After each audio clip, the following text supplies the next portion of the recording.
Hey everybody, just going to take a quick break from the show to get you styled up with Stitch Fix. Shopping's hard. It's hard. With Stitch Fix, you get a stylist, though, who understands your style, your size, your budget, and they do all the shopping for you. Wow. This is excellent. Shopping, I'm telling you, shopping and figure out your style, it's overwhelming. Let somebody help you when it comes to getting dressed. We don't know what we're doing, so we let Stitch Fix help us out. A Stitch Fix stylist there. They know what works on us. We get the prices that make us look really good, and it feels good. You get some confidence boost walking around knowing that you're looking decent here. Oh, yeah. Yeah, we just give the stylist our sizes, style, budget preferences. We order boxes when we want, how we want, no subscription or any of that required. And they send called Just For Me pieces as well. Like, maybe you'd like this, and it's awesome. Outfit recommendations, styling tips. You keep what you love, you send back the rest. It's super easy. Yep. You can do it, and we are doing it because it's excellent. Personal styling for everyone. Get started today at stitchfix.com/STM. That's stitchfix.com/STM. Now back to the show.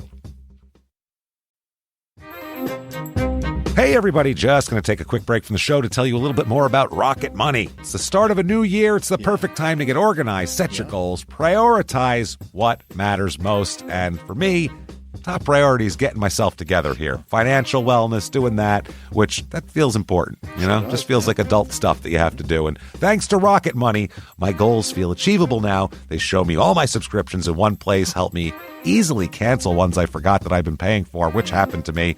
Absolutely happened to me. I had, for years, I was paying for something. I was like, what is going on here? Rocket Money found it and saved me lots of money since then, because it's been a while. So they did a great job here. Rocket Money is a personal finance app that helps find and cancel your unwanted subscriptions, monitors your spending, and helps lower your bills so you can grow your savings. Rocket Money has over 5 million users and has saved a total of $500 million in canceled subscriptions, saving members up to $740 a year when using all the app's premium features.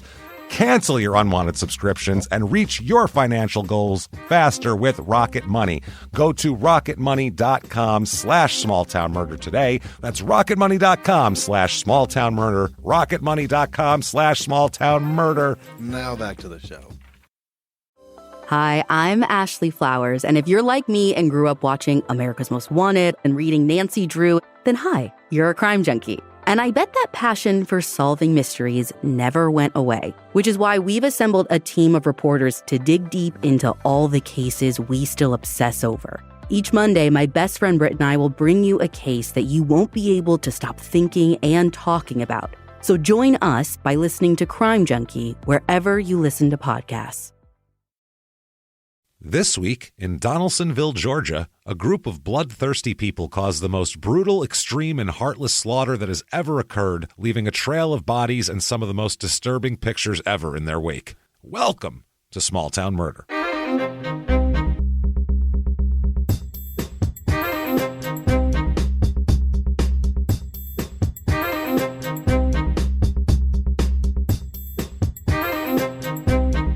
Hello, everybody, and welcome back to Small Town Murder. Yay! Oh, yay indeed, Jimmy, yay indeed. My name is James Petrogallo. I'm here with my co-host. I'm Jimmy Wissman. Thank you, folks, so much for joining us today on another crazy edition of Small Town Murder. It's been insane lately. If you listen to the regular and express from last week, wow, I mean, that was just insane. And today, I don't know how, but we're stepping it up even. It's crazier. Yeah. It's wild. We'll get into all that. Before we do, very quickly, thanks for all that you do for us. Whatever app you're listening on, 5 stars, those little reviews, they help a lot. Don't know why, but for some reason it helps the algorithm and drives you up the charts. So please do that. Also, head over to shutupandgivememurder.com right now. Get your tickets. For tickets to the virtual live show, Jimmy, in addition to all the merch, but tickets to the virtual live show. October the 27th. We cannot wait. Halloween themed. We're going to have so much fun, just like a live show, except you're in your living room, and you can get it. It's available for 7 days after that, so you can purchase it anytime in there. You can watch it as many times as you want. Do whatever you want with it for 7 days. We cannot wait. Shutupandgivememurder.com or go to moment.co/smalltownmurder. Either way, get your tickets to that. Patreon is also what you want to get here. Patreon.com/crime and sports is where you get all of your bonus materials. Everything. All you need to do, $5 or above, a cup of coffee. You get access. Not only do you get the whole back catalog, like 150 episodes of bonus stuff to binge, but you're Tons of stuff. Every other week, you're going to get 2 new episodes, A Crime and Sports and A Small Town Murder, and you get access to all of it. This week, what we're going to do is, for Crime and Sports, we're bringing back a favorite. Got to do them a couple times a year. Personal ads. Boy, we dig into old newspapers and we find lonely people from the 80s and 90s and find out what their pitches for love are, and they're hilarious, some of these. And then for Small Town Murder, we are going to talk about small town festivals again. Oh, yeah. Oh, that's back again by popular demand. All sorts of stuff. Weird county fairs, testicle festivals, you name it. We will talk all about it. We can't wait for that. Patreon.com/crime and sports. And not only that, you will get a shout out at the end of the show. Jimmy will mispronounce your name terribly while trying to get it correct. It's a lot of fun. Quickly, the disclaimer, this is a comedy show. It is. We're comedians. The story, unfortunately, they're all real. They're as real as it gets. There's no details that aren't real. Nothing's embellished for comedic effect or any silliness like that. These are real stories. We know that it's weird to make jokes at murder. So what we do is, first of all, we don't make jokes about actual wall of murders taking place. That's nothing really funny about that. The knife, there are a few things, the knife plunged through her heart. Oh, that's hilarious. That's not hilarious. There's a lot of other funny stuff that goes on around a murder. Starting out with someone going, I think I can get away with this. This is going to be a good idea. That's hilarious because it's stupid. So what we don't do, we go out of our way not to do, is we don't make fun of the victims or the victims' families. Why, James? Because we're assholes. What? But we're not scumbags. And that's how that works. So if that sounds good to you, you're going to hear a wild story. If you think true crime and comedy should never, ever, ever go together for any reason, then maybe we're not for you. This is the warning. Either way, no bitching afterwards. There it is. We warned you. Here we go. That said, I think it's time to sit back, clear the lungs, and wherever you are out there, and you're hopefully not too public of a place, maybe your living room, I don't know, something like that. Let's all sit back and shout, shut up and give me murder. Let's do this, Jimmy. Okay. Let's go on a trip, shall we? Yeah, we shall. Oh, baby. Our last regular episode was in Massachusetts. We're going all the way down south today, way down south to Donaldson, Georgia, or Donalsonville, Georgia. I want to leave off that Ville for some reason. Donaldson, not Donald, Donald. Yeah. Yeah, no D. D-O-N-E-L? A-L. Just like Donaldson, but no D, and no D in the middle there. What the fuck? Donalsonville, Donalsonville, Georgia, southwest Georgia, all the way down there. It's like 5 hours to Savannah. It's in the middle of nowhere. It's more closer to the cities in Florida, and the Panhandle is basically what it is. About an hour 15 to Tallahassee. Yikes. For some reason you want to go there.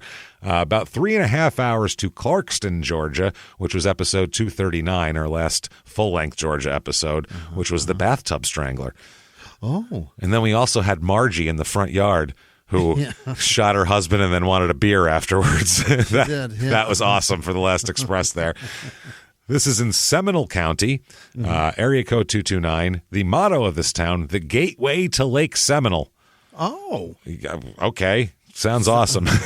Sure. It also kind of sounds gross. Not that Lake Seminole is here. You pass through here to get to something else is what they're thinking. The gateway to it means it's not here.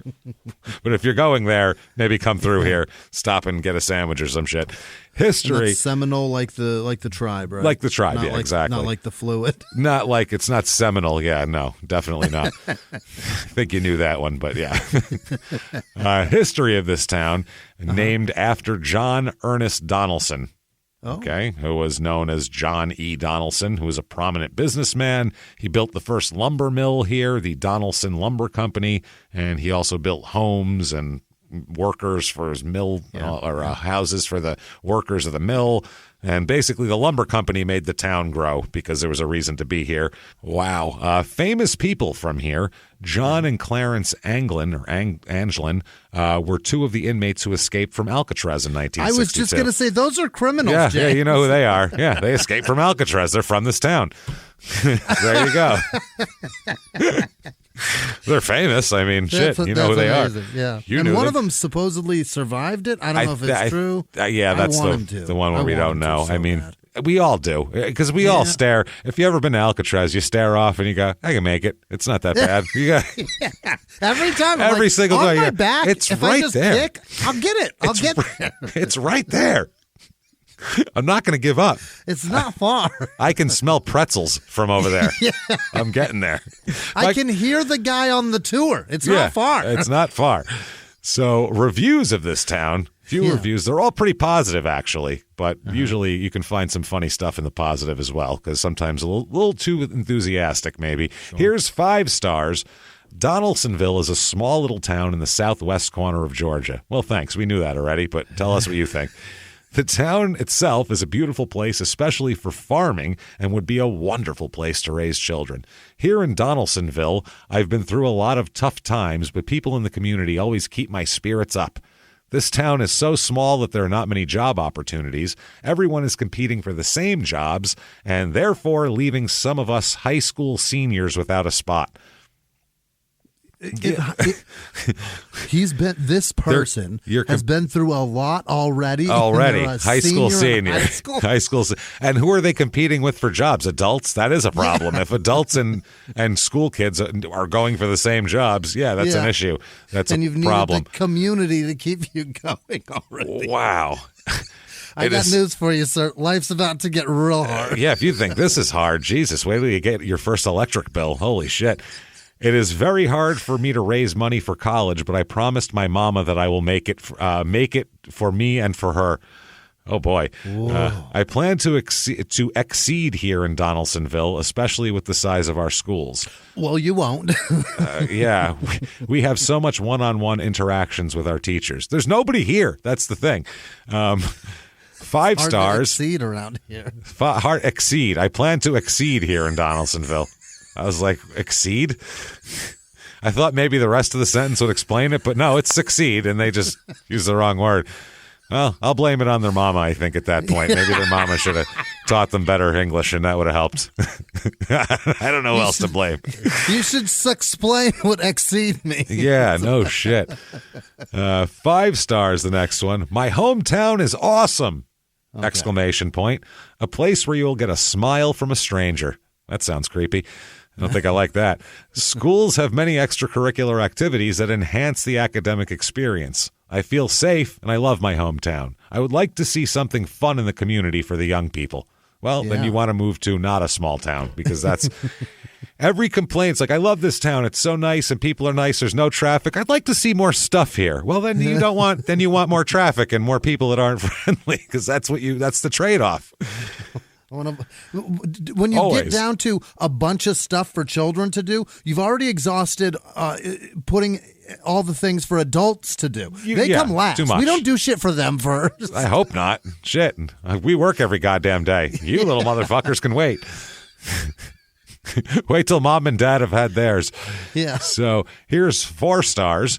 It is a small community with a lot of outdoor activities. The one thing that I would like to see is more activities for children and young adults. So they really got nothing. This is like old people sitting there chewing on a wheat stalk, I feel like, is the main activity. Here's 3 stars. Okay. I used to live in the area. I would like to see more business opportunity for the citizens of the town for more jobs. In other words, you'd like to see it not be a tiny town. Right. They're always go back and forth here. So everyone wants a small town charm and big city conveniences. Yeah, which doesn't. That's not a thing that exists. You got to pick one. You got to pick. So sacrifice, babe. People in this town, 2,488 people here. And there's some farms, and it's spread out. Really? Yeah. Male, female. It's 57% female, which is just extremely out of whack. Yeah. Fantastic for you. It's got a great ratio here, but just weird. It's well out of whack of the average. Median age here is 39, which is right around a year older than the national average here. There's a lot of old people here, though. There's a lot of 65 to 74 people, 75 and up, and also children, little children, 5 to 9 years old. Tons of them, too. So that's strange. About 43% married. Divorce rates, which is lower than normal. Divorce rates normal. 27% are single with children, which is very high. It's normally 10%. So I don't know what's happening around here. Race of this town, 37.7% white, 57.8% black, 0.9% Asian, 3.3% Hispanic. So it's it's pretty white and black southern town generally. Religion here, as you might imagine down here, this is a notch in the buckle underneath this is like one of those, the Bible belt that you unzip and there's money inside. You know what I mean? The money hiding belts that there used to be. This is a Bible belt that you unzip and then more Bible comes out. There's like Bible pages fold up in there. This is so much Bible belt. It's the belt that hangs because it's so long. It's the extra belt they bring fat people on the plane for the extender. That's what they have. That they're like, more Bible, and they just, there you go, y'all are safe now. 67% religious here. Yeah. And no surprise, this is the opposite of Massachusetts, where here it is 36% of the people here are Baptist, as we know, just like Baptists are, as we know, the Catholics of the South. And absolutely, it works out every time. It's amazing. But there's some Methodists, 10% Pentecostal even here. So it's some fire and brimstone stuff. 0.0% Jewish, though. That's not going down around here. In Seminole County, last election, 32.3% voted Democratic, 67.2% voted Republican, 0.5% Independent. So not a lot of independence there. The economy here, the unemployment rate is pretty low. A lot of that too. There's a lot of farms. So I think a lot of some shit to do. I think people work on their farms a lot too. Yeah. The median household income also very low here. Median household income here, $27,765 a year, which is right about half the national average. So that's not terrific. Oh boy. Cost of living, 100 is regular, and the rest of the country average. Here it's 72, so it's pretty low. The housing is super low. 28 is the housing on that scale. $83,600 is your median home cost here. Is there's I guess you got hurricanes and tornadoes, right? Is there natural disasters ruining this? There's a lot of hurricanes because it's in the Gulf. It's inspired by the Gulf, but also you're going to get a lot of trailers in this area as well, which is going to drive the median home cost down with the trailers. It's trailers and farmhouses is what it is. So you're either getting nothing, a tin box on a rented lot, or 80 acres. Pick one. It's not a lot of in between here. So I found, in case we've convinced you, I don't know how we wouldn't have convinced you by now to move here. Great. We have for you the Donalsonville, Georgia Real Estate Report.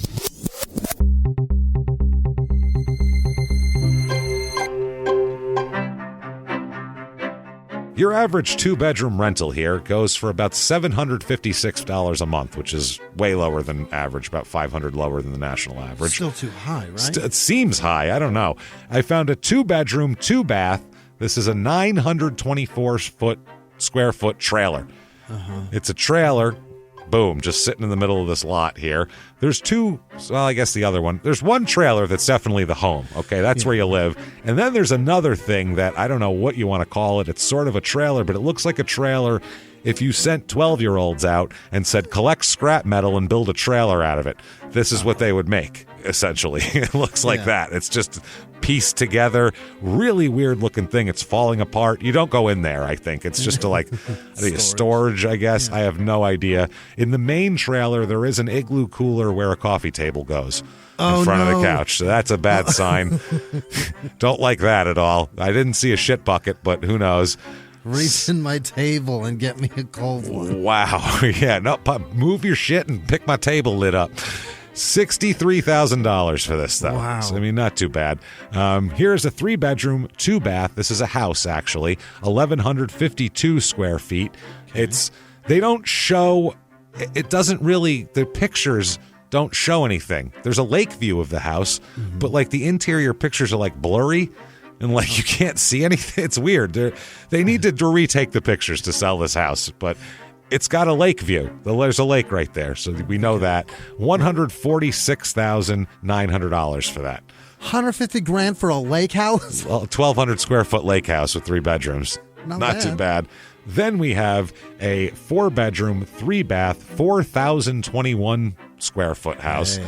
It's a big brick McMansion, basically. It's one of those. There's nothing really remarkable to say about it. It's just, it's pretty good sized, and it's clean and nice, but it's got no character or personality whatsoever. $489,000 for that bad boy. So, $500,000. Like we've found with a lot of these places, they'll have like a low median home cost, but if you want to live in a piece of shit, there's plenty of those, but any decent house is like more than it should be. That's what it seems like here in these kind of places. And what is that? Is it because everything else sucks so bad that if you want something good, they're really going to gouge you for it? There's less of it. They build less of it when they can just bring trailers in. It's easier. Yeah. You know what I mean? Yeah. So they build less homes, and the family homes become more scarce, and that's what happens. Demand, I guess. Yeah. So things to do here. Oh, boy. The Harvest Festival. Oh, boy. That's coming here. Events will begin with Rejoice Run and Mom's Mile. Rejoice Run. The Rejoice Run. Yeah, I'm sure that starts at the church, I would assume. Yeah. You start right in the Baptist church, and then there's like a 10K right out of there that ends in the Baptist church. Yeah, it's a circle. Definitely a circle. Yeah. Followed by the annual parade, of course. They're going to do all of this shit. They have, then they're going to have the Pledge of Allegiance, the national anthem. This is at 10:30. They're going to have the parade, the Pledge of Allegiance, the national anthem, which will lead up to their main headlining performers, who are Eli Mosley and Jake Vinson. They are nobody. I have pictures of them. Would you like to see them? I can't wait. Roll on over, Chief. I'll move my screen. What do we got to... There's Eli. He's just a guy. Belly on Eli. As I say, denim tuxedo and a beer belly, but he looks like he's like 25, which is funny. But he's got the body of a 50-year-old. Looks like he's going fishing. Yeah. What is he doing? He's got a fishing hat with his sunglasses on top of it, jeans and a polo shirt. He just looks like your uncle plays the guitar. Saw one in your room and picked it up and started playing Smoke on the Water. That's what it looks like. Ian's belly is incredible. Bow, bow, bow. His belly is awesome. And he's sporting it, too. He's got his hands in his pockets and like he this. is, yeah, really. He's got a look on his emphasizing face like, I ate brisket this morning. It's fucking good shit, brisket and eggs for this photo. Oh, baby. He looks like he's awesome. 6 months pregnant, though. That's a good one. That's not bad at all. There's also going to be a recipe contest. Okay. What? Is that a cook-off, or you just bring the recipe and we all imagine? That's what I don't understand. How about bring the food and we'll have a food tasting thing and we'll see who's got the best. The recipe. God damn it. Your recipe could be great and your food could be shit, or vice versa. You just got to stand here and go, that sounds good. You say a quarter tablespoon paprika, huh? Yeah, that'll do it. Not I'm giving it to her. Susan wins. Quarter tablespoon paprika. I think that'll work. That is how a deviled egg is done. Thank you. Gator hamburgers. Okay. Gator burgers, I suppose you can get. Do you think it's real gator? Yeah, they got tons of it. You're right by the panhandle of Florida. Fuck yeah, there's gators. Can you do ground gator? People eat the fuck out of gators. You can grind anything. So yeah, why not? Hot dogs, funnel cakes, and so much more. Children's entertainment, including pony rides and bounce houses. So there's all that shit to happen here. Then there's the Boots and Roots Rodeo. Hell yeah, that sounds racist. Woo! Boots and Roots. This is at the Donalsonville Seminole County Chamber of Commerce's annual Boots and Roots Rodeo. Gonna put boots to your roots, buddy. Oh, my God. Mark your calendar. Get ready to kick up some dust and experience a professional rodeo right here in Seminole County. All right. Oh, yeah. Tickets for adults are $15 and $10 for kids ages 6 to 12. And then the other kids are free. 13? They're an adult now? 13. Adult, little fucker. Come on now. Cowboys and cowgirls will compete in 8 of the world's most action-packed events, which include bareback riding. We got to have that. Oh, that's awesome. Steer wrestling, calf roping, cowgirls breakaway roping, saddle bronc riding, team roping, cowgirls barrel racing, and the ever-exciting bull riding, of course. Yeah. That's the rodeo. I love all of it. Plenty of I was going to say, you're saying you don't like it. I think you'd like this place, honestly. That sounds awesome. I think you'd enjoy it. There will be plenty of pre-game rodeo activities for the whole family. Oh, my God. There you go. So head on over to that. The Boots and Roots Rodeo. Yeah. Beer and brisket. Boots and Roots. Boots and Roots and beer and biscuit. Come on out, everybody. Crime rate in this town, when we're here, it sounds like it would be non-existent, right? It should be the most friendly place on earth. From what we hear, isn't even anything to do. If there's nothing to do, you can't have crime. That should be that's ridiculous. There isn't even anything to do, and I'm scared to go do whatever we have to do. No, I'm not doing that. At least if it's like, if you're going to New York City, you're like, okay, yeah, I could get stabbed in the whatever, but there's a shitload of stuff to do, and the odds are that I won't be stabbed. Whereas here, if there's a stabber out there's only 2,500 people, your odds of being stabbed are a lot lower. Or higher, I should say. Crime rate in this town, property crime is a little bit high. Really? Actually, yeah, a little higher than the national average. And then violent crime, murder, rape, robbery, and of course assault. The Mount Rushmore of crime is right at average. What the fuck? So it's very fucking strange. I don't understand it. Really weird shit here. That said, let's talk about a murder, Jimmy. Yeah, or many murders, I should say. Yeah, this is this town, this county, there's not a lot of murders that go on here. There just isn't. It just doesn't happen. This what happened, we'll say, this event that happened, I mean, people still know about it now in this place. It's not like it's a big event. It's the murder here, or the murders, the slaughter is really what they call it. So, it's a fucking scene, man. Let's get started. Okay. Let's talk about some folk, shall we? Yeah. Some farm folk. Yeah. This is Ned and Ernestine Alday, Alday, Alday. Okay. Ned and Ernestine. Ned and Ernestine, we're going to catch up with them in 1973-ish, okay? Yeah. That's where the story is going to take place. But their story begins well before that, Ned and Ernestine. They eloped in 1935. Wow. Isn't that sweet? During the Depression.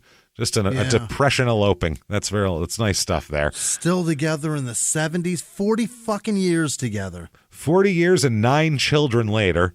Jeez. Here they are. So it worked out. What a story. That's not sure why they eloped, but yeah. I don't know if there was somebody didn't like somebody or whatever, but in the end I think they were proven right. We'll just put it that way. Seems like justified. They made it. They had 9 children. They scrimped and saved in the beginning and eventually got a small house in Donalsonville. Yeah. And then they saved and enough to purchase a farm with a farmhouse, enough for the room for the kids and somewhere where they can have their own thing here. So they bought a farm, and they got to that. And Ned's known as a real fun guy, real jokester, smiley kind of, which is straight. You wouldn't expect a Depression-era farmer to be a real jokester, but he is. I mean, I guess hard times make for sense of humor. It happens. Neds are always a blast. Yeah, his name's Ned. He's going to be, hey, I'm Ned. Party. Yeah, it's Ned Ryerson over here. Yeah. Ned the Head. So by 1973, they have a property on River Road. It's their farm. It's a working farm. They have crops. They have animals. They have acres to plow. It's a real fucking deal. 525-acre tract of land. What? Oh, yeah, 12 miles south of Donalsonville. So, I mean, this is a real farm. Yeah, and they have their kids they all help out. The ones even the ones that don't live there anymore, still they work on the farm, and it's a big family event here. They have the people who live there now are Ned and Ernestine and their youngest children, Faye and Jimmy, both live there with them. Yeah. All the other kids either live on trailers on the property or they have their own houses, but they all live close by. So they have a son named Jerry. He married a woman named Mary Campbell. In 1973, Jerry's 35. And he married a woman she's 26 at this point, Mary. Okay. So she's now Mary Alday. In 1970, they moved into a trailer a few miles down the road from the farmhouse to stay close. So it's everybody, even when they move out of the house, they move down the street. Mm-hmm. They don't remain. Yeah, they're not like, I'm getting the fuck out of this place. Like, there's none of those kids. They're like, oh, well, I better stay nearby in case I need to plow the field. Nice kids. They have another son named Chester, and he is known as Shuggy. Really? Sugie. I'm going to go with Shuggy. Could be Soogie, but That's certainly Shuggy, right? it's Shuggy, I think. Yeah, that's what I think it is, too. So he's a big, strong farm boy, Shuggy, as you might imagine. Chester, I'll take Shuggy over Chester any day. Isn't it Chet, though? Like, that's the good one, right? It's That's the one you run with. Yeah, but if anyone finds out your name is Chester, you're immediately... It's just, you can't help it. It's immediately going to be rhymed with molester, and it's over for you as a kid. If somebody introduced themselves as Chet, I high-five them for not being called Chester. Because Absolutely. That's for sure their name. A lot of people would go, so your name's Chester? You've Chester the molester, and that's your whole high school life is ruined now. Yeah. If you girl, I think I like, Chester's kind of cute. Chester the molester? Well, that's over. You're done. Yeah. So, Shuggy. Yeah. He lives with his wife, Barbara. They got married in 1969. They have a bunch of kids, so they're having their thing as well. But all the family lives pretty close, like we said, all in a little bit of circle. The Aldays are considered by everyone around. Everyone says they kind of keep to themselves because they work they all have a farm, so there's no reason to really, they're not anybody. Yeah, I got shit to do. Yeah, they're not running like a fucking sandwich shop in town, like where they need to be real. Hey, everybody, how you doing? Come on in for a free fucking footlong. This is a different thing here. They say they're kind of they stick together. Everybody works on the farm. They're a close knit, big family, and with that many people, who else do you need really? You don't really need a lot of other people around.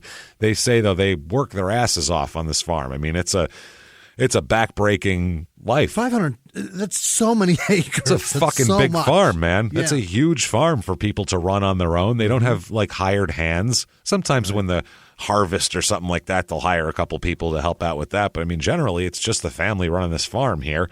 Do we know what they're growing or cultivating? I'm not sure. They got a whole bunch of shit though. I know down there. It's like there's probably corn and cotton, and I'm trying to think of the environment there. Different stuff, and the animals are a big deal too. They have a bunch of animals as well. They're doing livestock too. Yeah, they have cows, Jesus, they have chickens, they have pigs, they have the whole deal. I mean, it's a goddamn big farm. It's a huge farm. Yeah, it's old McDonald. It's old McDonald. They work really hard. Huge churchgoers as well. They're very religious and very everything like that. They're no one has ever. They're not like they never do anything wrong. They never cause any kind of trouble in the community. None of them even drink. They're all teetotalers. I mean, no one drinks at all. There's never been a police officer here. There's never been a domestic violence report. There's never been a disorderly. None of the kids got drunk and like broke car windows in town or anything. Nothing ever happened. These are the most upstanding. Let's just go out on the farm and then go to church. Okay, Pa? Well, that sounds good, son. Sure. That's all it is. That's all they do is farm and pray. There's nothing else. This is going to make a terrible reality show one day. Oh, very boring. They'd have the most boring reality show ever. Well, I was out on the farm today. Well, anything crazy happen? Nope. One of the pigs is sick. Okay. Is your daughter like maybe involved with any of the local kids around? Nope. No time between her studies and the farming. See, she's not early to milk them cows. So how much longer this show gonna last? Oh, 40 more minutes, huh? Oh boy. We are in trouble. Want to watch me plow something? No, not my wife, you perverted son of a bitch. I'm talking about a field. So pretty boring people, but nice boring people that keep to themselves and be as boring as you want to be. Who fucking cares? They're not bothering. They're not bothering anybody. So good for you. Hey, everybody, just going to take a quick break from the show to tell you about the safest sponsor ever, Simply Safe. Absolutely. These people will keep you safe. It's amazing. You know that every 26 seconds a burglary takes place in the United States, according to the FBI. That means that by the time this podcast is over, dozens and dozens of homes will have been targeted, ransacked. God knows what happens here. So protect your home before it's too late with Simply Safe proactive security system. Simply Safe helps stop threats before they even have a chance to break in. Named Best Home Security System by U.S. News and World Report 5 years in a row. And by us for about the last 8 years as well. If you trust us, Believe me, you want Simply Safe. So visit simplysafe.com/small to claim 50% off a new system with professional monitoring plan and your first month free. That's simplysafe.com/small. There's no safe like Simply Safe. Now back to the show. Hey everybody, just going to take a quick break from the show to tell you a little bit about Sono Bello. You know, the most known secret with celebrities and influencers and all these famous people is so many of them have had lipo. They've had lipo, whether it's a little touch up here or a total makeover. Yeah. Nobody has a perfect body. That's the thing. No. They may look like it on TV, but there's things that help that. Absolutely. Lipo now has changed, and Sono Bello's been at the forefront with using LAL technology and getting those beautiful and natural outcomes for each person. Looking real natural. Our friends at Sono Bello are offering their best deal. You're now included in their winter savings event, but appointments are limited, so please get on this. Sono Bello doctors are masters in micro laser fat removal, a brilliant technique that removes stubborn fat permanently. Wherever your problem areas are, tummy, love handles, thighs, arms, it's gone in one comfortable visit. Eating healthy and workouts are great. Keep doing that, but if you want to lose that stubborn fat in one visit, check out Sono Bello. Save big during their winter savings event. Schedule your free consultation now at sonobello.com/smalltownmurder. That's sonobello.com/smalltownmurder. Now back to the show. You're not bothering anybody. Enter someone who definitely bothers people a lot. Oh boy. Let's add a new character to this deal I'm here. gonna guess farmhand. No, not even close. So you got the farm people. They're down there, southwest Georgia, down in Donalsonville, Georgia. Now let's cut to Baltimore. No, Jesus. That's what I mean. Can't get any more different. Let's completely flip the script and cut to Baltimore, Maryland, where a young boy is growing up named Carl Jr. Isaacs. Junior's his middle name. Now, if you've ever listened to Crime and Sports, we figured out that for some reason, athletes that have a predilection toward crime, there's an exorbitant amount of them, an inordinate amount of them that are either juniors themselves or then named their sons junior after them. Someone just did the math, and it was 33% of over 300 episodes. That's insane. That's a lot. So It's heavy. Anytime Junior's involved in anything anywhere, we always go, oh, I don't like that. That's a bad sign. And this isn't even a real junior. His middle name is Junior. Is Junior. Which somebody needs to explain to his family how that shit works. No, that's better than Otis Nixon, the Braves outfielder, who was named Otis Jr. Nixon Jr. And he was a junior. His dad was not named that. And his dad, that was wild. That was crazy. Yeah, I don't know. Wow, that broke my brain when we read that shit. Yeah, that's how it works. Carl Jr. Isaacs, he was born in 1954. In 1973, he's 19 years old, and he has had a full life already. Boy, let me tell you something. He's already been, by his 16th birthday, he's been convicted of a series of burglaries, violence, theft, car stealing, everything like that. He's truancy charges. He was a runaway. Also, there is a possible murder that he committed when he was 14 as well. Oh, my. That he'll always claim he did it, and they don't doubt it at all. He was a truant and a runaway. He was diagnosed in one of his stays in a state home. He was diagnosed with depression, with poor self-image, and with an inability to handle his angry emotions, and with particular hostility toward women as well. A nice cocktail for a young man, really. He's going to be a problem. He's going to be a problem. He grew up in a shit area of Baltimore too. He grew up in, I think he grew up in probably, I'm going to say, the one area they talk about in the homicide book all the time, where there's white people from, but they're like white trash white people. They live in Baltimore, but they have a Southern accent, which is like, oh wow. Well, it's not that's white trash, but they did the whole lineage of it. Basically, like West Virginia coal miners came to Baltimore looking for work, and they set up little enclaves here. So it's like these are like wild. Two generations ago, these were hillbillies that lived in in the woods. Instead, now they live in Baltimore. So that's the stock he's from here. He wrecked the first car he stole. He got arrested for it because he wrecked it because he wasn't tall enough to see over the steering wheel. My man. So that's how young he started. Not even tall enough to see over shit. He was legs stretched out on the gas pedal trying to see over shit, crashed it. So then he says, and he'll say it forever, he said he killed a man when he was 14 to impress his girlfriend. To impress a girl. Yeah, to show her he was cool. He said he drove up to a corner where there was a bunch of guys, and he just shot a bunch of shots out the window, and one of the men died. Whoa. And he said that he just shot him, killed him, didn't care. The girl was impressed. Look at you. It worked. You're badass, buddy. So he then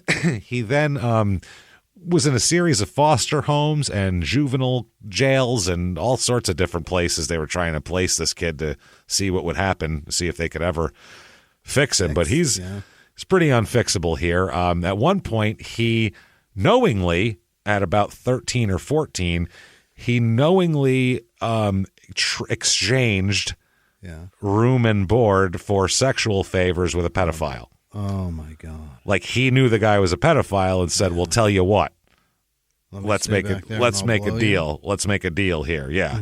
And, of course, the pedophile was more than happy for that. I mean, that's yikes. Christ almighty, that's a disgusting pedophile's dream, Christ. So he, this was in one of his escapes from, a juvenile facility. Eventually, I think the guy turned him in, too, because he was even a pedophile was like, Jesus Christ, this kid's out of his mind.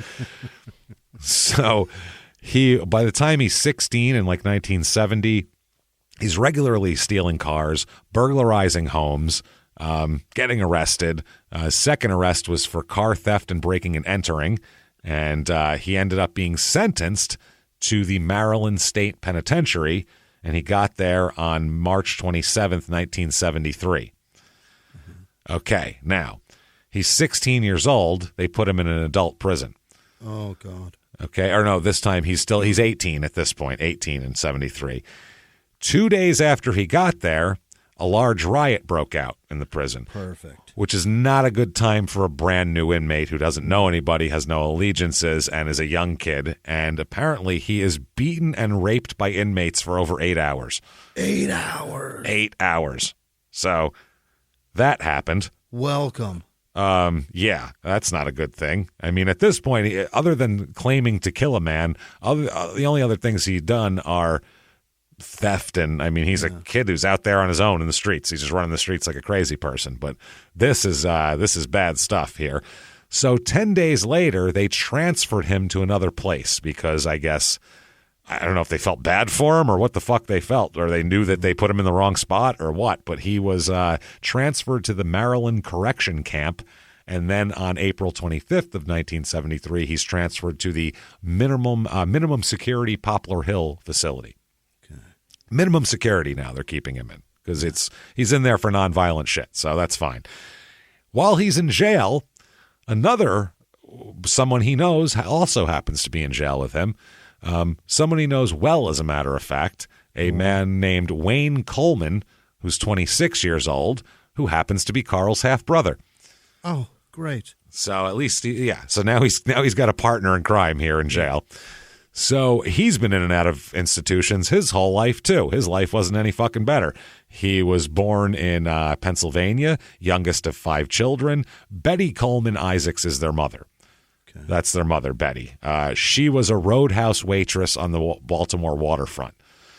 And we're not talking waterfront now where it's all, it's like a Disneyland, the waterfront. It's DC. It's for rich people. It's all spruced up. It's to go there and have dinner, and it's all nice and plastic. It's like a mall, basically. Yeah. Back then, the waterfront was guys from the docks drinking. That's who hung out at the waterfront. You know what I mean? People didn't fucking go down and hang out at the waterfront in 1972.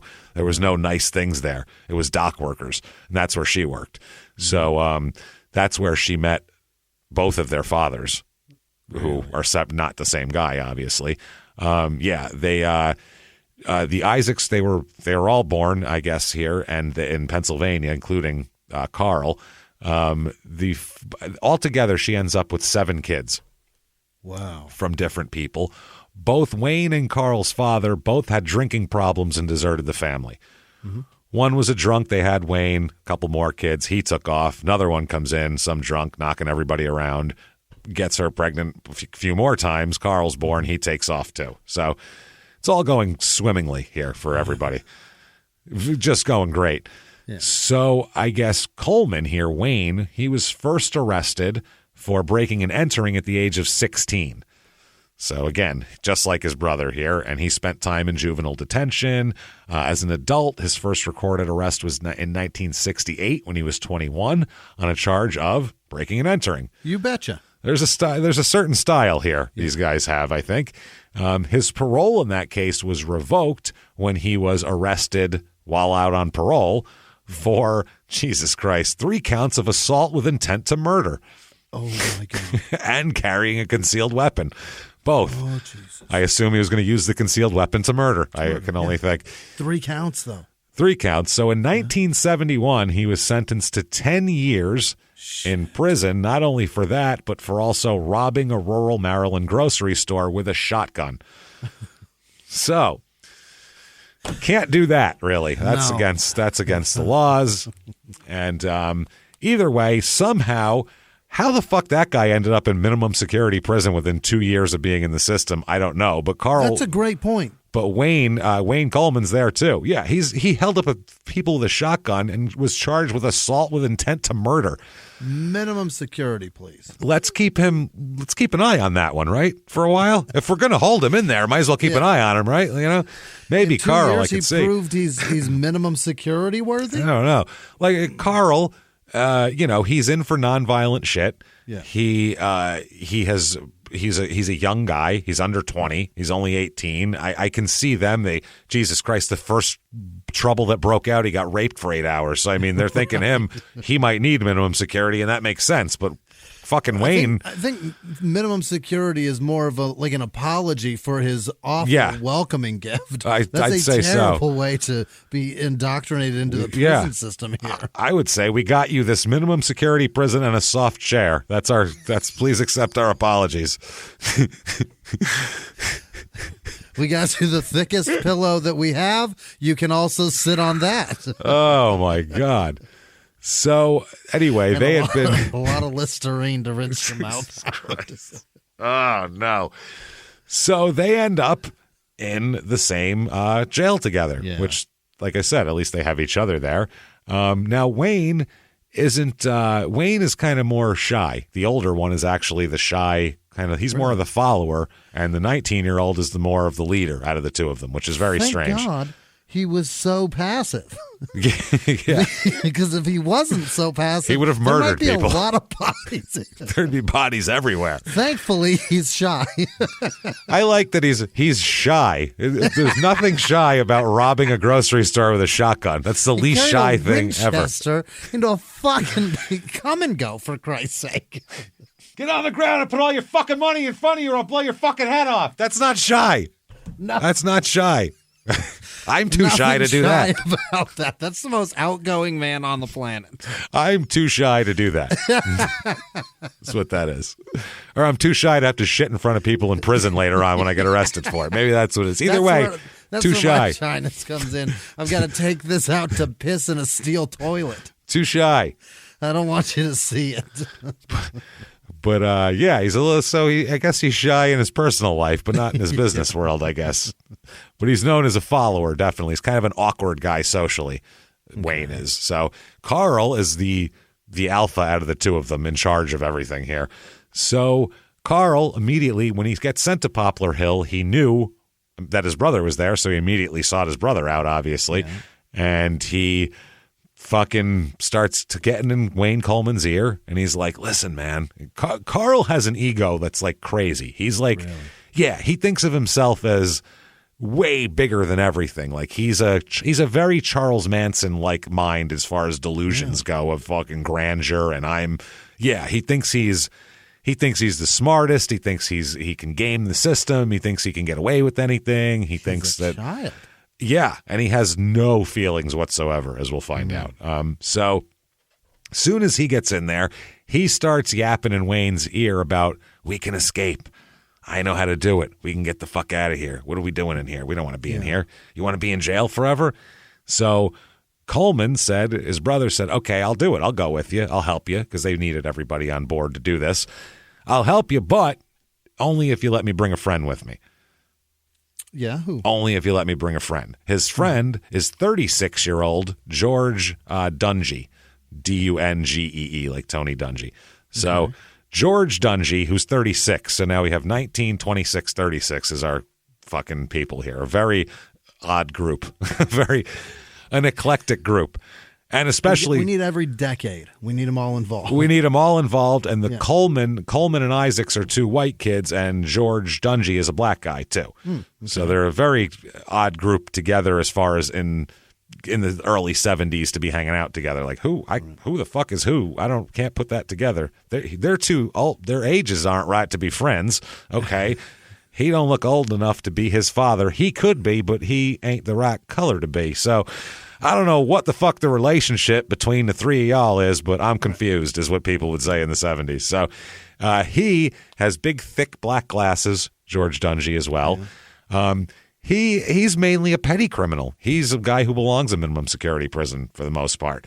He was sentenced to larceny at age 15 and then doesn't get arrested again until he's 24 when he gets arrested for larceny, which, I mean... And he's in jail for 12 years for that? No, well, 2 years after that, he was convicted of forgery. Okay. And then a year after that, in 1965, he was jailed for non-support of a child and for burglary. Okay. Then, so you're telling me it's financial crimes. It's a bunch of, None of these people have money is the problem. Right. That's the issue with everybody here. So he, no one in the story except for the Adlays have any kind of money at all. Yeah. So they have nothing here. So anyway, so after that, he gets paroled for the burglary sentence, Dungy. Then in 1973, he gets arrested for non-support again. So, which is stealing. And a contempt. Yeah, where's he going to get the money from? Maybe get a job. That's possible. He could do that. All three of these people, get a job. Maybe. Stop breaking and entering. Yeah. So he's arrested for non-support again, which is a contempt of court sentence that puts him in prison. Again, Poplar Hill with these people. Now, he appears he's a very mild-mannered guy, too, very meek. None of these are violent crimes. I mean, he's not a violent criminal at all. He's been incarcerated here, and while he's there, he's been cellmates with Wayne Coleman, where they've been carrying on a gay relationship in prison. Oh, terrific. As well. But it's just for them, it's just a prison thing. That's all. So we're surviving. Exactly. This isn't like we can't wait to get out and buy a nice bed and breakfast together. That's not what they're looking for. They're just, just looking to not getting do by this on our own. Yeah. Exactly. So this is all so strange, though, the whole thing. So now Dungy is set to be released pretty soon from here, by the way. He's supposed to get out like later this year. Somehow, though, they talk him into coming along for the escape, even though he's getting out anyway, which is really stupid. The reason is, too, Dungy has on a good day, a 70 IQ. So it's not going well for him in terms of brain power, as we'll discuss later on here. But now Wayne said he's got to come with me if you want me to break out with you. So Carl, even though he does not like Dungy, he says, fine, he can come too, if that's what it takes. So whatever. May 5th, 1973 is the day. Now, it's not a big, there's not a, how normally we're like, okay, they put a dummy in here and then this one came and one shoved the guard in while the other one took a key. There's no bars here. So they just climb out a bathroom window and run away into the woods. It's just that easy. It's minimum security. So it's basically trustee shit. Like, you're all going to get out soon. Why would you escape and get more time? Yeah. This is a basic thing. And then slid a window and slid through it. So they just went out a bathroom window and went out and hid in the woods. After several hours of kind of hiding and waiting for everything to die down, they made their way into Baltimore, where they steal a blue Ford Thunderbird, and they fucking drive away in that. Okay. And apparently, by the way, those early 70s Thunderbirds, very easy to steal. They were known for it. So it's an ugly car. the Poplar Hill, the prison, they realize, hey, we have 3 less people than we should here. That's a fucking problem. Mm-hmm. But they also said that nothing in their criminal histories indicated a grave public danger, so they did not alert the authorities that the capture of them was of the utmost importance. They were like, if you run into them, bring them back here. That's basically what they said. They weren't what in the hell is happening? There's like you could put it on a scale, like 1 to 10, 10 being red alert. You know, this guy's looking for blood. They're like a 2, maybe. You can just take a breather. Maybe if you run across one of them, grab them, see what they're up to. Not sure. That seems nuts. Because I would don't know the desperation of these fellas. Yeah. And everybody reacts to situations differently. You know what I mean? And we know one of them will stick a shotgun in your face and ask for your money. So true, yeah. What if you say no? The shy one, yeah. He's the nice one. What is? You got the dumb one, the mean one, and the nice one. The shy one. This is what we got here.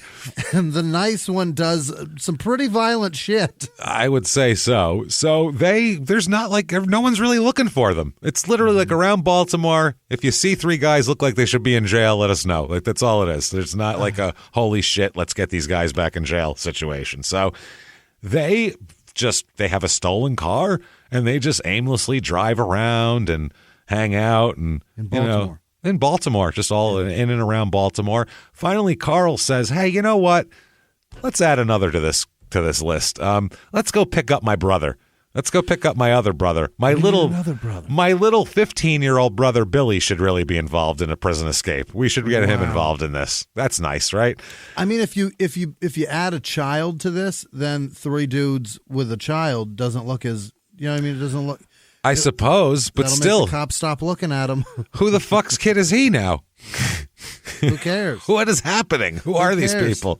Who cares? They're not all cousins. I know that much. We got out. These guys are great dudes. Ted Danson's here. They're watching the baby. It's not going well here. Yeah, I know. There's 4 of them now, though. Now it's 3 felons and a baby and a teenager. So 15-year-old Billy they pick up. So that's perfect. Billy was living with a girlfriend of his at 15, which is great. We'll find out.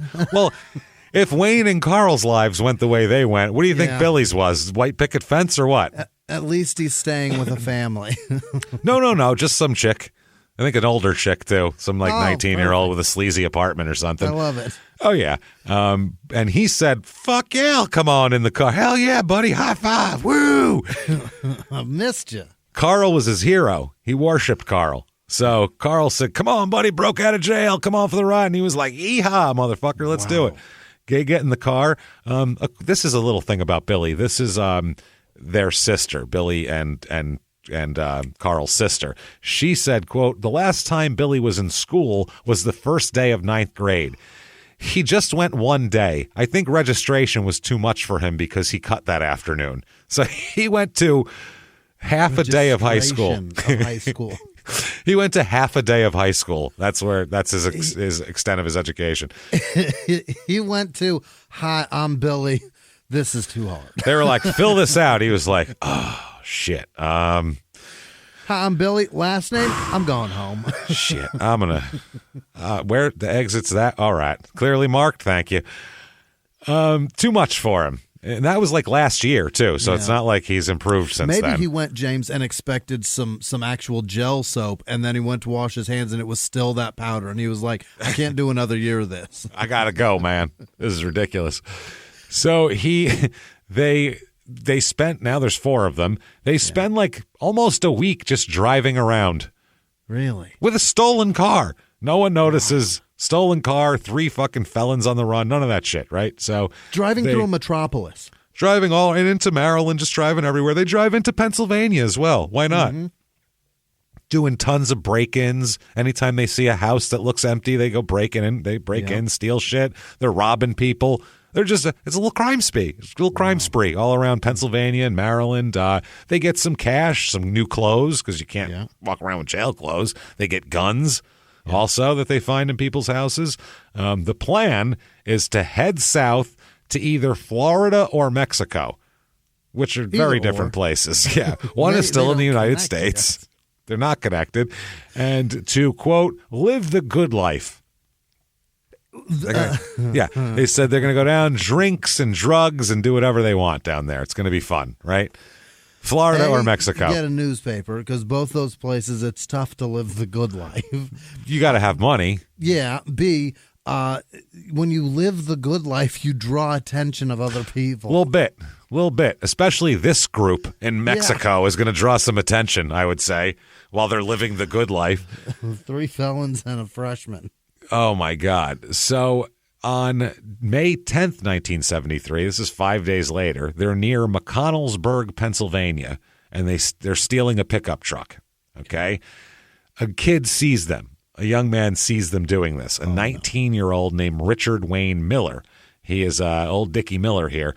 He's a nice kid, upstanding kid, complete opposite of Carl. Same age, but complete opposite. Yeah. He's like an upstanding kid, got good grades in school, and is a member of the Future Farmers of America. The FFA. The FFA, yeah. Oh, boy. He spotted this because it is it's his neighbor's truck. He sees somebody stealing his neighbor's truck, and he goes, oh, shit, and gives chase. He jumps in his fucking car, a 1968 Chevy Super Sport, and he's fucking gone. Yeah. Hell yeah, he's got a nice ride. Got a fucking Chevelle. Fuck yeah, he does. Go Hell get yeah. him, sir. That's badass. So he takes off, breaks ass off after them in pursuit, and he's never seen again. Whoa. Never see old Richard again. He outran him. See, those super sports. Those SS he kept on going. He said, where y'all going? Florida? Woo, meet you there, buddy. Woo. And then he just took off, beeped the horn, and he just kept going.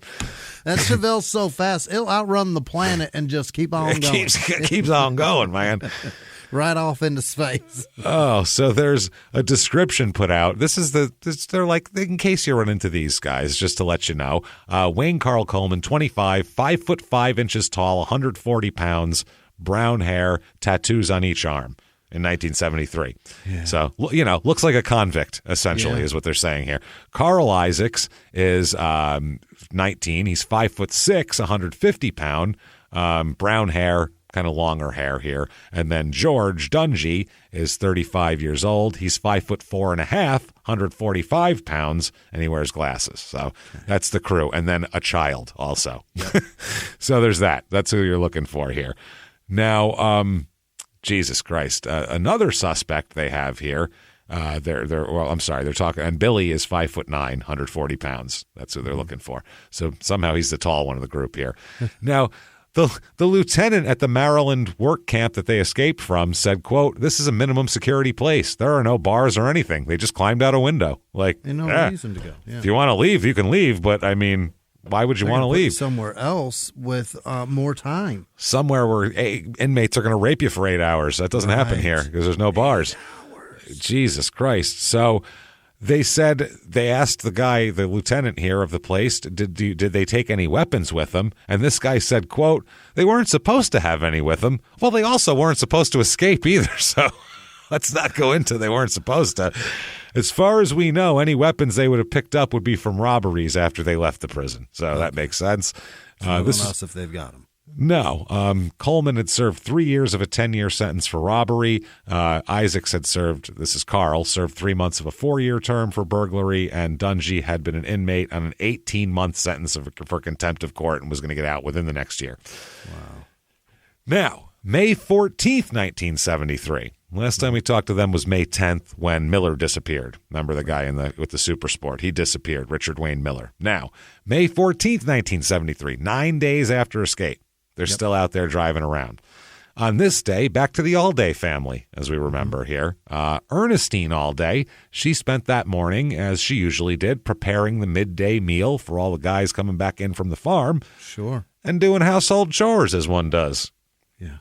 This is a pie cooling on the windowsill kind of lady. You know what I mean? Like, it's lunchtime because there's pies cooling. You bet. You smell them out there. So at noon on the dot, buddy, the all-day men arrive for lunch in from the fields. They say their little prayer and all that kind of shit, and they talk about what they're going to do for the rest of the day while they eat. And Ned and Jerry were plowing a field. Jerry's the 35-year-old. Ned's the father, just a refresher. Sure. They were plowing a field, And there's muddy patches. It's rained recently, so there's muddy patches, so it's taking longer than normal. They're kind of like, Jesus Christ, this goddamn field's a pain in my ass. So Jimmy, the 25-year-old, he planned to finish plowing a flat field he had started and then plow the fields behind Jerry's trailer, which Jerry has the trailer out there, after lunch, while Shuggy would join his Uncle Aubrey, who is Ned's brother and all the kids' uncle. He's 57 years old, Uncle Aubrey. They're going to jump on some equipment that they borrowed from a neighbor to work a western field because they got to get all the shit done. So they finish up their meal, and by 1 o'clock, they all leave the house. Ernestine is left to clean shit up behind. She's cleaning up the meal. They're going out to work. Now back to the scumbags here, our scumbag posse, our quartet of scumbags. These idiots, this is May 14th, 1973, that day. It's a Monday. They are now in Richard Miller's car, by the way. Really? Oh, yeah. They dumped the car they had, and they end up they're like, this is a fucking super sport, buddy. High five. So Richard Miller never heard or seen from again, but his car is now in Georgia with these four scumbags. That's not a good sign. Back more on that later. So anyway, they are, after driving all over the place, as we'll talk about, they pull into Seminole County, Georgia that day. Okay. This is very My Cousin Vinny, except if they were actually bad guys. They actually did it. You know what it is? It's the bizarro My Cousin Vinny. It's the guys who were in the 63 Pontiac Tempest who actually did it and drove away. That's these guys. That's who they are. And somewhere there's four guys who look just like them who are really nice guys and just on their way to college. We don't know. In a very similar super sport. And these assholes in the same car with a 357. This is Bizarro My Cousin Vinny. That's the only way to play. I think that's the name of the episode, I think, probably. Bizarro My Cousin Vinny. So they pull up in the super sport. It's a beautiful day in Georgia, by the way, for mid-May. High of 73 that day. Mid-May, South Georgia, that's real nice. Below normal, partly cloudy, just a nice damn day, little breeze and all that sort of thing. Well, these quartet of idiots are almost out of gas as they're driving around a rural county. That's the thing about those cars. They pass everything but a gas station. That's what they say about it. Absolutely right, my friend. So they're driving in Seminole County. This is all of them, Billy, Carl, Wayne Coleman, and Dungy here. They're all driving around. They said they went all the way to Jacksonville, which, by the way, is by the ocean on the other side of Florida. Yeah. They went all the way there and then went back through the Panhandle, but went west in Florida and ended up here in western Georgia. Hey, everybody, just going to take a quick break from the show to tell you a little bit more about our stylish friends at Quince. That's right. Let's go elevate your styles, people. Yeah. Get it going. Look good out there. And you can do it now without breaking your wallet, without breaking the bank, because at Quince, you can get high-end, versatile pieces at prices we can all actually afford, which is very nice. You want to get good stuff that lasts and it's good, and they have quality stuff that's very affordable. And you can do like we did, upgrading our stuff here, while still being a very reasonable price. Quince only works with factories that use safe, ethical, responsible manufacturing practices, along with premium fabrics and finishes. It's all quality stuff. You're going to love it. Trust us, it looks good. And I've got the leather jacket. It's a very high-quality item. Real nice, soft leather. Yeah. Jimmy's got his linen pants he's rocking. Yeah, they're terrific. Come on, be like us. Be fashionable. Get in there with Quince. Indulge in affordable luxury. Go to quince.com/smalltownmurder for free shipping on your order and 365-day returns. That's QUINCE.com/smalltownmurder to get free shipping and 365-day returns. Quince.com/smalltownmurder. Now back to the show. Hey, everybody, just going to take a quick break from the show to tell you a little bit about a very cool place, Thrive Market. Yes, we are both looking to get into the healthy swing this year. The problem is I don't know what's in everything, and I don't know if even I'm qualified to even read the labels to know if that's good or that's bad. Right. There's chemicals in things, and there's things floating around. I don't know what I'm doing out there. One of my favorite features, and I know you were talking to me about this, is the Healthy Swap Scanner in the Thrive Market app. Yeah, it's simple. You scan any item, and it'll instantly suggest a cleaner, healthier grocery alternative, which is it's great. Amazing. Yeah. That's great. Thrive Market also takes the guesswork out of finding these safe, healthy foods. For example, like I'm trying to get my protein intake up.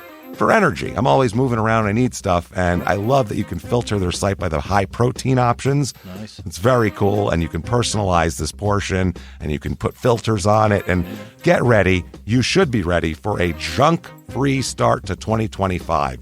Get ready for it and head to thrivemarket.com/smalltownmurder and get 30% off your first order plus a free $60 gift. That's THRIVE market.com/smalltownmurder, thrivemarket.com/smalltownmurder. Now back to the show. So they did all of that. They decided on this area because it's so remote. There's not a lot of shit around, and they only have a small little police department. These are these county police forces that it'll be like I know this one for a fact. There's 2 officers for a 275 square mile area. Two. That's what they do.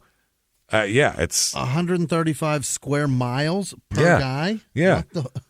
But that's why they came here, because they said this is a rural area and it'd be a good place to steal some shit and get some money to head on down to Mexico. So they're driving down there, driving around. Despite doing a shitload of burglaries, they're broke here. They're spending all their money on beer and shit like that. They don't have like a savings account and they're like writing down in and outs and stuff. Right. They got some cash, they get a bunch of beer, they get a bunch of food, they get shit-faced, they go steal some more the next day. That's how it works here. Yeah. So they're almost out of gas. Carl is hoping to find either people to rob or gas to siphon, maybe a car sitting by itself. Yeah. Something. So about 4 p.m., he spots a tank sitting alone in a field about 50 feet from the road. A what? Okay, a tank, gas tank out there. Oh, like okay. a thing. Thank God. He sees that. What'd you think I said? A tank, but I thought like a track tank, like the Chinese are military. Invading. Yeah, no, that would be a way different turn to the story. That's not good. Where'd that come from? What is this, Red Dawn now? Is this My Cousin Vinny or Red Dawn? What are we watching? The guy that's shy threatens.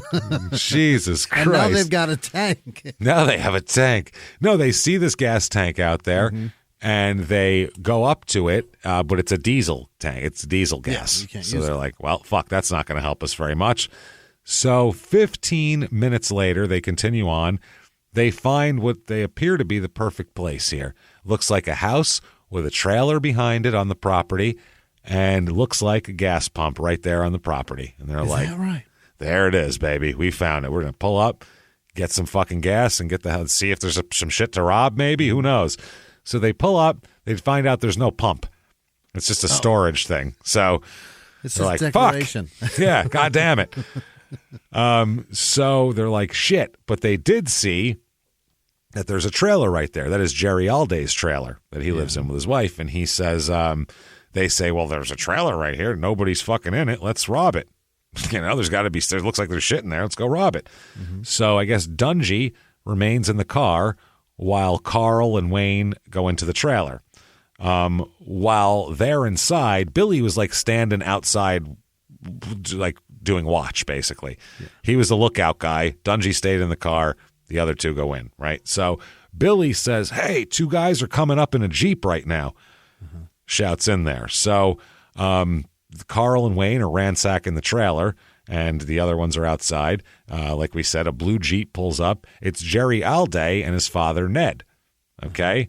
This is in Jerry's Jeep, and they're unaware. They don't even see them. They're coming from behind the trailer. They don't see them. They don't know the trailer's being burglarized at the moment. Wow. They have no fucking idea. So normally they would return to Jerry's house after work, and they'd meet up with the other guys to plan the next day of farming, while Jerry's wife, Mary, does some gardening in the front yard. That's the normal day, and then everybody goes back to their respective places. But instead, when they get to the trailer, they are met by Carl, which is not normal, who holds them at gunpoint and orders them into the kitchen. Has them sit down at the kitchen table and makes them all empty their pockets. They're here to rob. So they get a penknife, a cigarette lighter, a wallet, some change, not much. A lot. Yeah. Well, they're out working on the farm. It's not like they have their finery in their pockets or I left my Rolex at home. Sorry. I was out plowing the field. You know what I mean? You don't take what are you going to need money for in the middle of a field? You just I don't keep wads in the pockets when I'm tending to the corn. Generally don't need to do that. So they get upset by that. They take Jerry, the 35-year-old son, to the south bedroom of the trailer, and they take Ned to the north bedroom of the trailer. Okay, so opposite sides. Apparently, Billy will say, Carl pulled out a pistol, Wayne pulled out a pistol, and I pulled out mine. That's how this all started. All three of them had pistols. Has one too.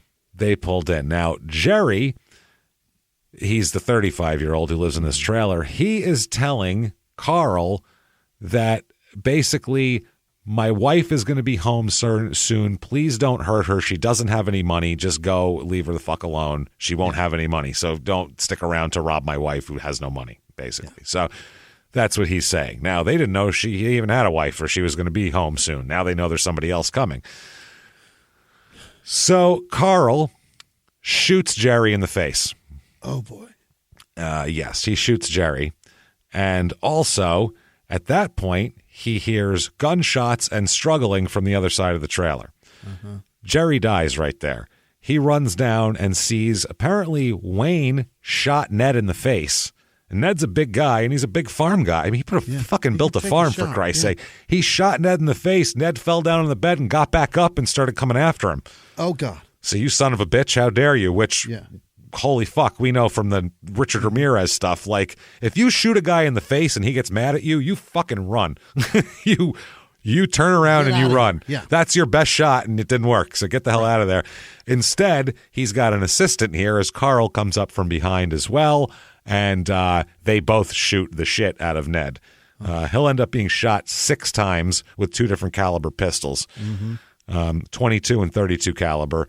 And Jerry was shot 4 times with a 22 in the face and in the back of the head. A bunch of times. He went down. He just pop, pop in the back of his head just to make sure. So now Jerry and Ned are dead in the trailer. Okay.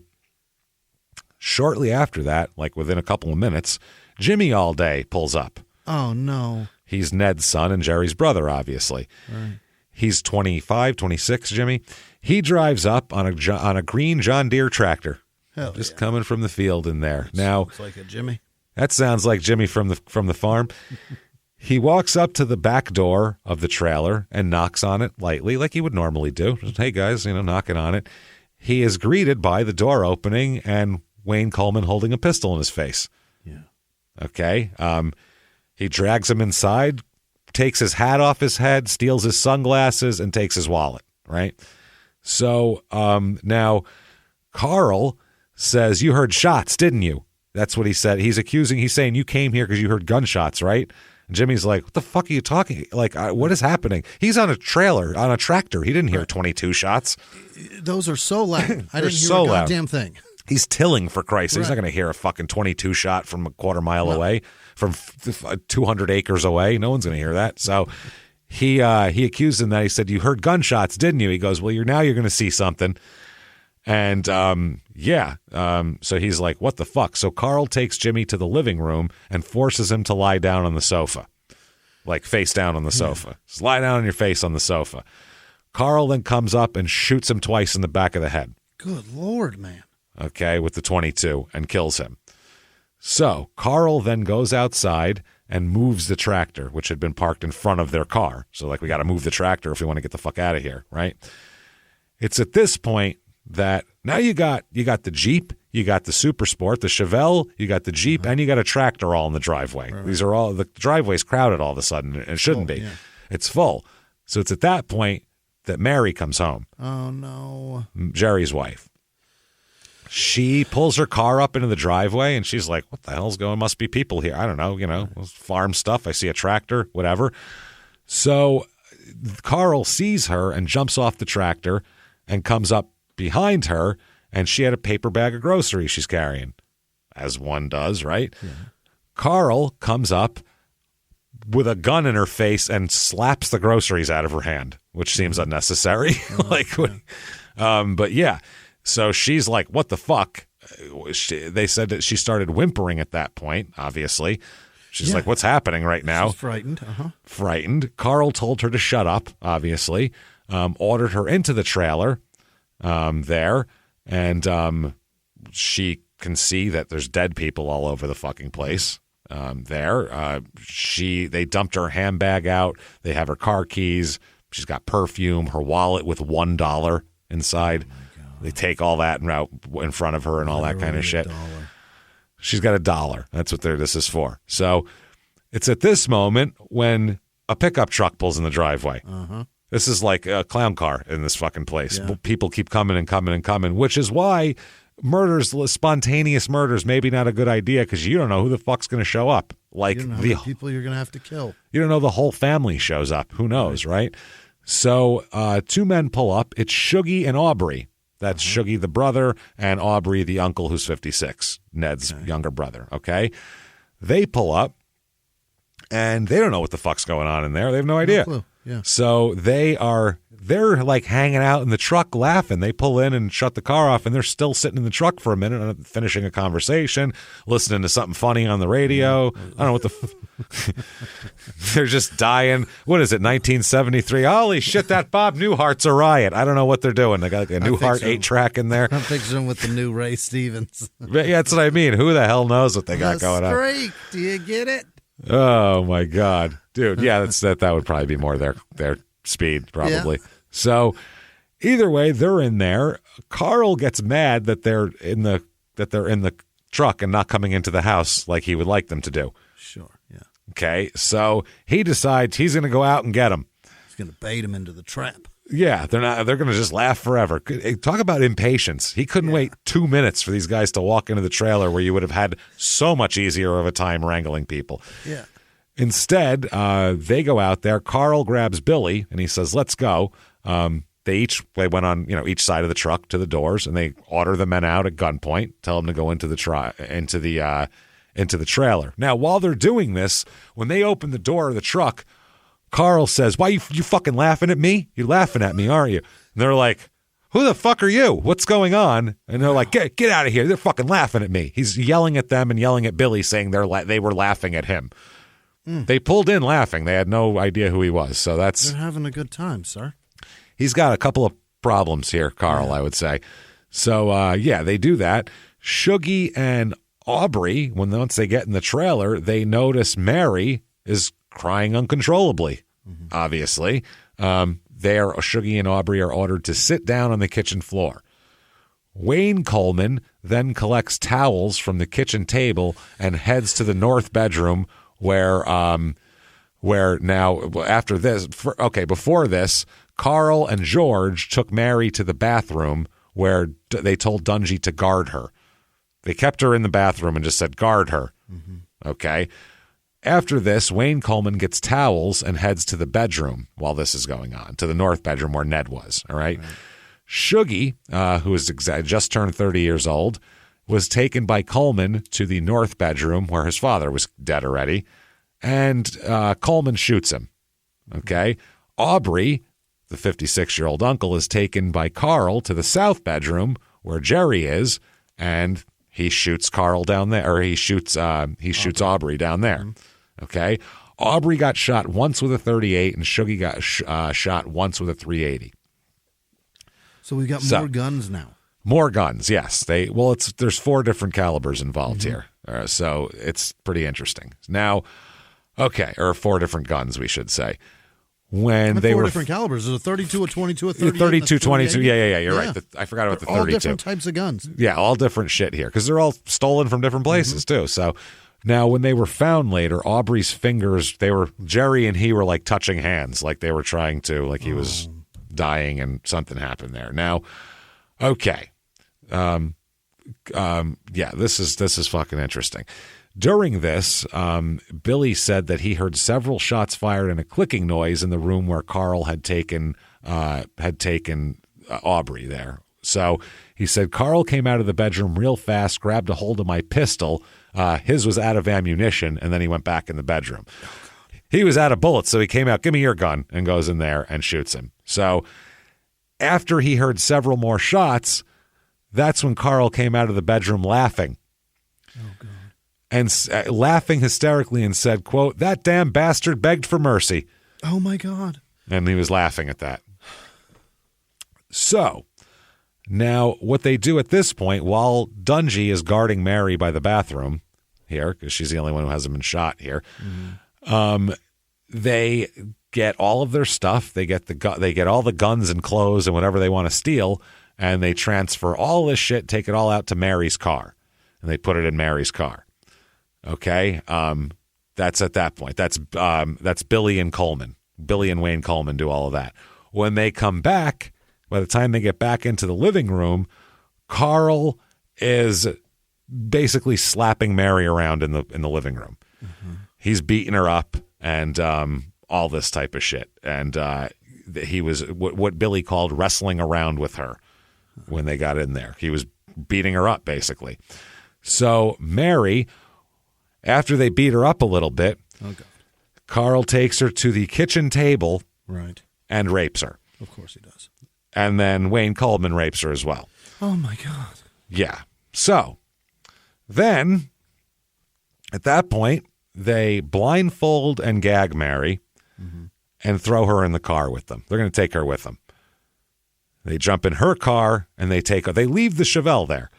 Really? They take off with her car. It's got no gas in it. It's useless to them. So they drive several miles away into a heavily wooded area.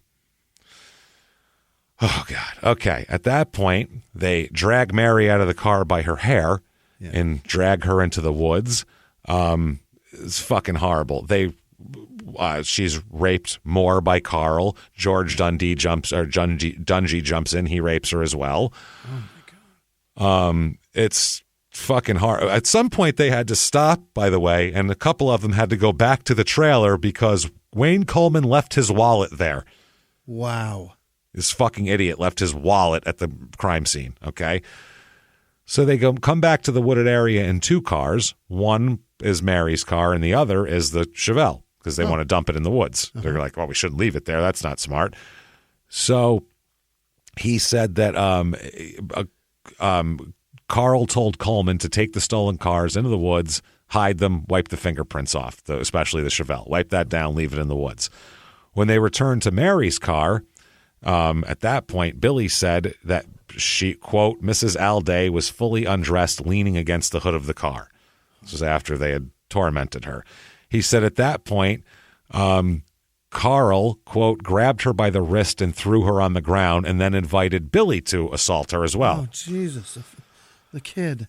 So apparently Billy didn't, but I guess Dungy and Carl they went after her more too as well. Okay. So, yeah.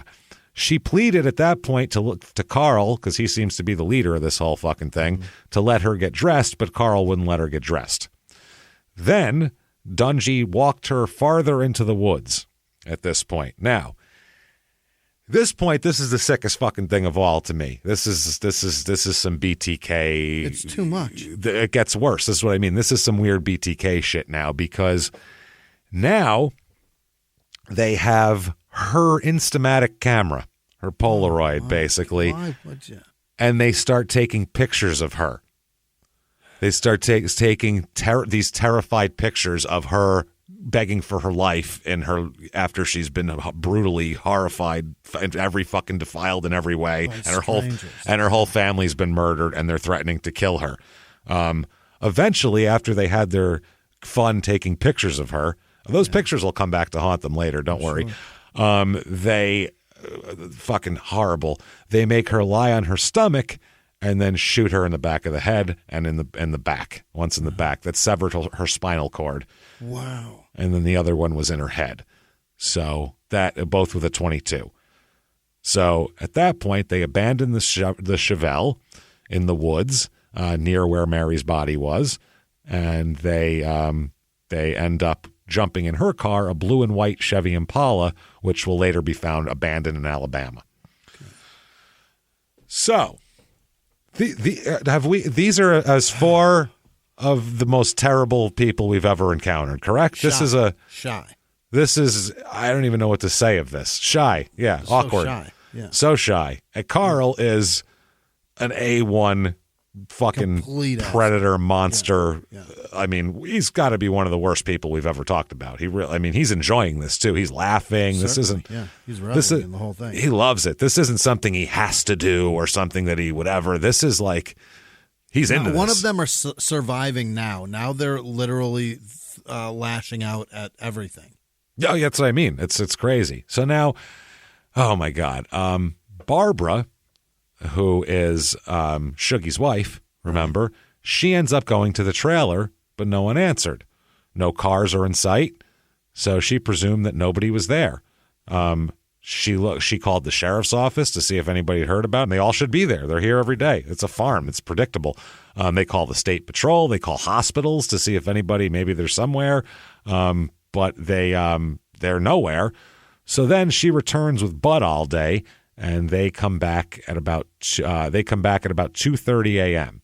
They look through the windows and can see the legs of people hanging off of beds. Yeah. And no one will answer the door, though. So Bud goes through the rear door into the kitchen, and first thing he sees is a beer can on the kitchen table. None of them drink beer. Drinks. Yep. Nobody drinks. So he's like, that's not fucking right. So, oh my God, he arrives there. Like we said, he goes in the back door. He said, the quote, "The first thing I saw was a beer can sitting up on the bar and some lady's panties on the floor and some legs hanging off the bed. So I closed the door." He said it was definitely strange because this looks like there was a fucking teenage party here or something. Right. This is where Guns N' Roses were in here fucking after a gig. This isn't like my family here. So he summons the sheriff, Dan White, and together, this is how you know you're in a small town, Bud and the sheriff investigate together. May as well. Which, come on, Jesus Christ. They go through the trailer. Bring your fingerprinting kit, Bud. Bud, you know how to take fingerprints? Nah, I'll teach you quick. It ain't that hard, actually. You get your flashlight, you roll it on the linoleum. It's pretty neat, actually. You're going to lack it with a Blueprint, stand up. It's crazy. It's pretty good. So they go through, they find everybody in the house. Yeah. Aubrey is found on a bed next to Jerry in one bedroom.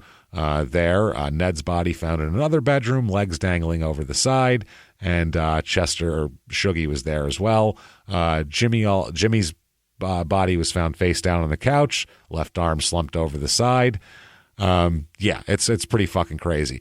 The sheriff, Dan White, who came, by the way, he showed up at 2:45 in the morning. He and one deputy cover a 275 square mile county. Incredible. That's insane. They said they're accustomed to calls in the middle of the night, so that's normal for him. So he put on his fucking cowboy hat and drove on out there. And he said, "When I walked in there and you saw those bodies, you can't imagine how I felt." I can think. Maybe I can. Not good, probably. Not like eating breakfast, probably. I bet it was the worst day of your life, sir. Fuck. Your professional life. He said, "I've had some bad shootings before, but what makes this the worst case is the way it was done. We've had people who are of a wild nature and don't act like a human being, but in this case, you couldn't compare them to a bunch of dogs." So he said the dogs are better. So sometimes I see this all the time. Is that what he's saying? We've always had people who are of a wild... Yeah, I've had some bad shootings before, but what makes this one worse is the way it was done. We've always had some people who are of a wild nature and don't act like a human being, but in this case, you couldn't compare them to a bunch of dogs. Saying they were lower than dogs. Yeah. Of I've less seen this before, civilization. But this one was worse. This one was like worse than a dog. So he said also the Aldays were old friends of his as well. That sucks too. He said, "I've known them all since before they were grown. I've known their mothers and fathers." He said he looked for clues, but all he could find was beer cans. Yeah. Damn it. He said kitchen cabinets were wide open, but nothing appeared to be missing. Mm-hmm. He went in, found the bodies, and he said no signs of a struggle. It looked like everybody kind of went along with shit now. Now, the wounds here, 5 of Ned's bullet wounds were located close together on the side of his head. So he just pop, pop, pop, pop, which had been wrapped in a jacket when he was shot. So they shot him a couple times, wrapped a jacket around him, and then shot him a couple more times, I guess, to stem some blood flow. Powder burns around the wounds suggested the bullets were fired from, obviously, close range. They also said that another here, Jerry, had been shot 4 times in a tight pattern in the back of the head with a .22 caliber gun. Jesus, they were making sure. They said any of the 4 slugs could have killed him. Aubrey here was shot once in the back of the head with a .38. So he only got shot once. That's all it takes. Yeah, that's fucking crazy. That's a lot of gun. Jimmy was shot twice in the back of the head from close range. Bullet fragments of undetermined caliber were removed from his brain and neck. Shuggy was shot once through the right ear with a .380 caliber. Here, at close range, his head had been wrapped in a towel, and powder burns were found on the towel. So they wrapped the towel up first and then shot him. What is that about? Seems like they shot the other guy and tried to wrap him up and realized, oh, shit, blood comes out quick. We got to wrap it first and then shoot. So it seems like they were learning. They said, but not around the bullet wound, which was odd. I don't understand how that would. Maybe the towel got moved around. Slipped or something, yeah. But at this point, they don't know where the fuck Mary is. Mary's missing. Yeah. They don't know where she is. They can't find her. They think she's been kidnapped, and they're searching for her like crazy. It's a big good answer, hunt for boys. Mary. Yeah, well done. That's it. So they said their theory is that she'd been followed home after leaving work. She got followed home from town and was accosted in the trailer, and then as the men showed up, they were shot as they came in. That's what they think, and then they took her with them. The sheriff's office said that they reported a car with a Pennsylvania license tag found in the area there. Same car reported stolen in Pennsylvania. Also, 4 suspicious-looking persons had been seen the day before riding around Seminole County in a Pennsylvania license plate-having car. So, yes, and at this point, the 1970 Chevy Impala hardtop with license plate MIY519 is still missing. That's Mary's car. So, they're taking fingerprints all over the place, out of the trailer, out of the stolen car, figuring out what they could find. They then drove, obviously, we told you what happened to Mary here. Apparently, Carl initially, when they shot Mary, by the way, initially Carl handed Coleman the pistol to do it, but Dungy said, what about me? Ew. So then he said, Coleman shrugged his shoulders like, I don't care, and then handed the gun to Dungy. And then Dungy told her, this is fucking horrible. He told her that I'm going to let you go. You get running, and then shot her in the back of the head. Whoa. She took like 3 steps, and he shot her in the back of the head. So he made her think she was going to get away and then killed her, which is... They're just doing everything as horribly as you can possibly fucking do it. Like torture. Yeah. Just putting extra stank on everything here. So, Jesus Christ. They said that after Dungy shot her, he reached down and took her Timex watch off of her wrist and put it in his pocket. Let me take this $20 watch. Right. That'll do it. Timex, you son of a bitch. Jesus Christ. She'd been shot with a .22 and obviously repeatedly raped in every possible way. So... fuck, man, this is goddamn horrible. They said when they first found her as well, she was in an open field covered with fire ants. Ah, shit. Dude, this is just as bad as it can be. So, obviously, people in this town freak the fuck out over this. This is everybody's worst nightmare. This is you're on your farm minding your own business and escape crazy people from Baltimore come and murder your whole fucking family and rape it's nuts. This whole thing is crazy. Problem is her mom, Mary's mom, is an older woman here, okay? She's an older woman, and they had decided, she's also ill, and she has heart problems, she's diabetic. They decided not to tell her what happened to Mary. They're going to have to tell her she's dead, but they're not going to tell her how it happened. They decide to tell Mary that guys broke in, she wasn't looking. They shot her in the head. She never even saw it coming. She died instantly. Okay. Boom. Terrible tragedy, but she didn't suffer. Yeah.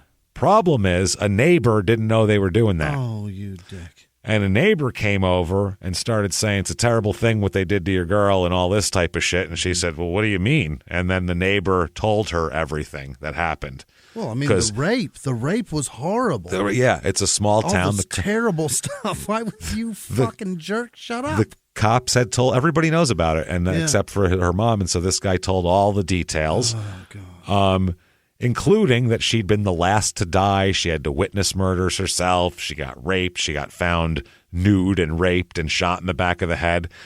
How do you not say 3 or 4 of those things and then see the look on that woman's face and be like, I mean, maybe they're wrong. Well, especially the fact that you're killing her because within a few hours, she sank into a diabetic coma and had a heart attack and died. No way. Dead within hours. Literally within hours. She slipped into a diabetic coma almost immediately and had a heart attack and died. Dead. Whoa, the guilt that guy's got to feel.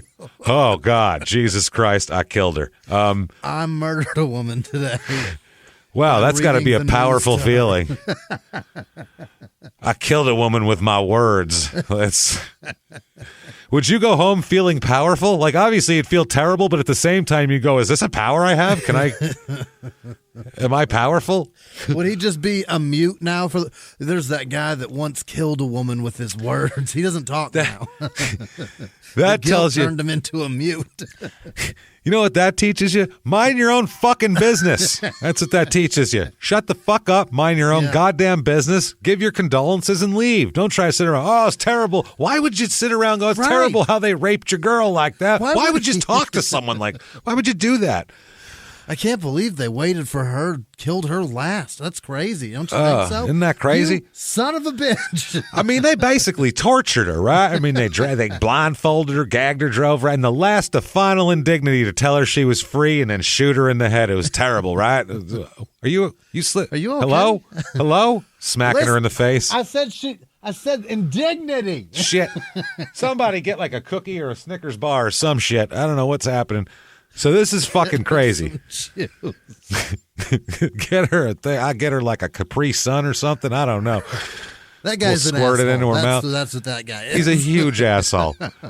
How do you not see any visceral reaction at all and not just go, "This"? I realize it's too early. I'm sorry. I am discussing this with an ill old woman. Right. With a very ill woman. That just happened. Like, yesterday. She's clutching her chest already, and you're like, did you hear that part? She's trying to breathe. Hold on, let me tell you more. As she's collapsing to the ground. What a fucking asshole, man. What do you think made him do this? Wake up. I bet she felt a lot of pain, right? Hey, I'm talking to you. That was a weird time to take a nap, man. Jesus. She's just rude. I went to her house, and she's just a rude lady. I tell you what. She died right in front of me trying to tell her something. Fucking asshole. I get that he's just being folksy, but no. There's a difference between Jesus Christ. Why would you want to talk about that with somebody that is going through that? You'd bring up anything else but that, right? Anything else. I mean, it's pretty today. Sky looks nice. Like anything. Fucking anything, man. I heard they stole a Super Sport. You seen one of them? Jesus Christ. Fucking fast. Tell you what, that Hank Aaron's creeping up on the home run record, ain't he? I don't know. Like something, right? Anything else. Literally anything. Holy shit. So obviously people are freaked out in town. Especially, here's a couple of people. We'll give some quotes here. The Gulf service station operator, the gas station, the guy who owns the gas station, L.W. Jernigan, he said, 6 murders in Donalsonville, Georgia. That's something that happens in California, not a little town like this. It's unbelievable. That's something like that Charles Manson doing. He said, quote, this is also here, this is E.C. Bridges. Does anybody have a real first name? L.W. Jernigan, E.C. Bridges, anybody. Just my fucking kingdom for a first name in this town. And it's letters that don't even go together. L.W., E.C., none of those flow. None of them flow off the tongue here. So, L-W.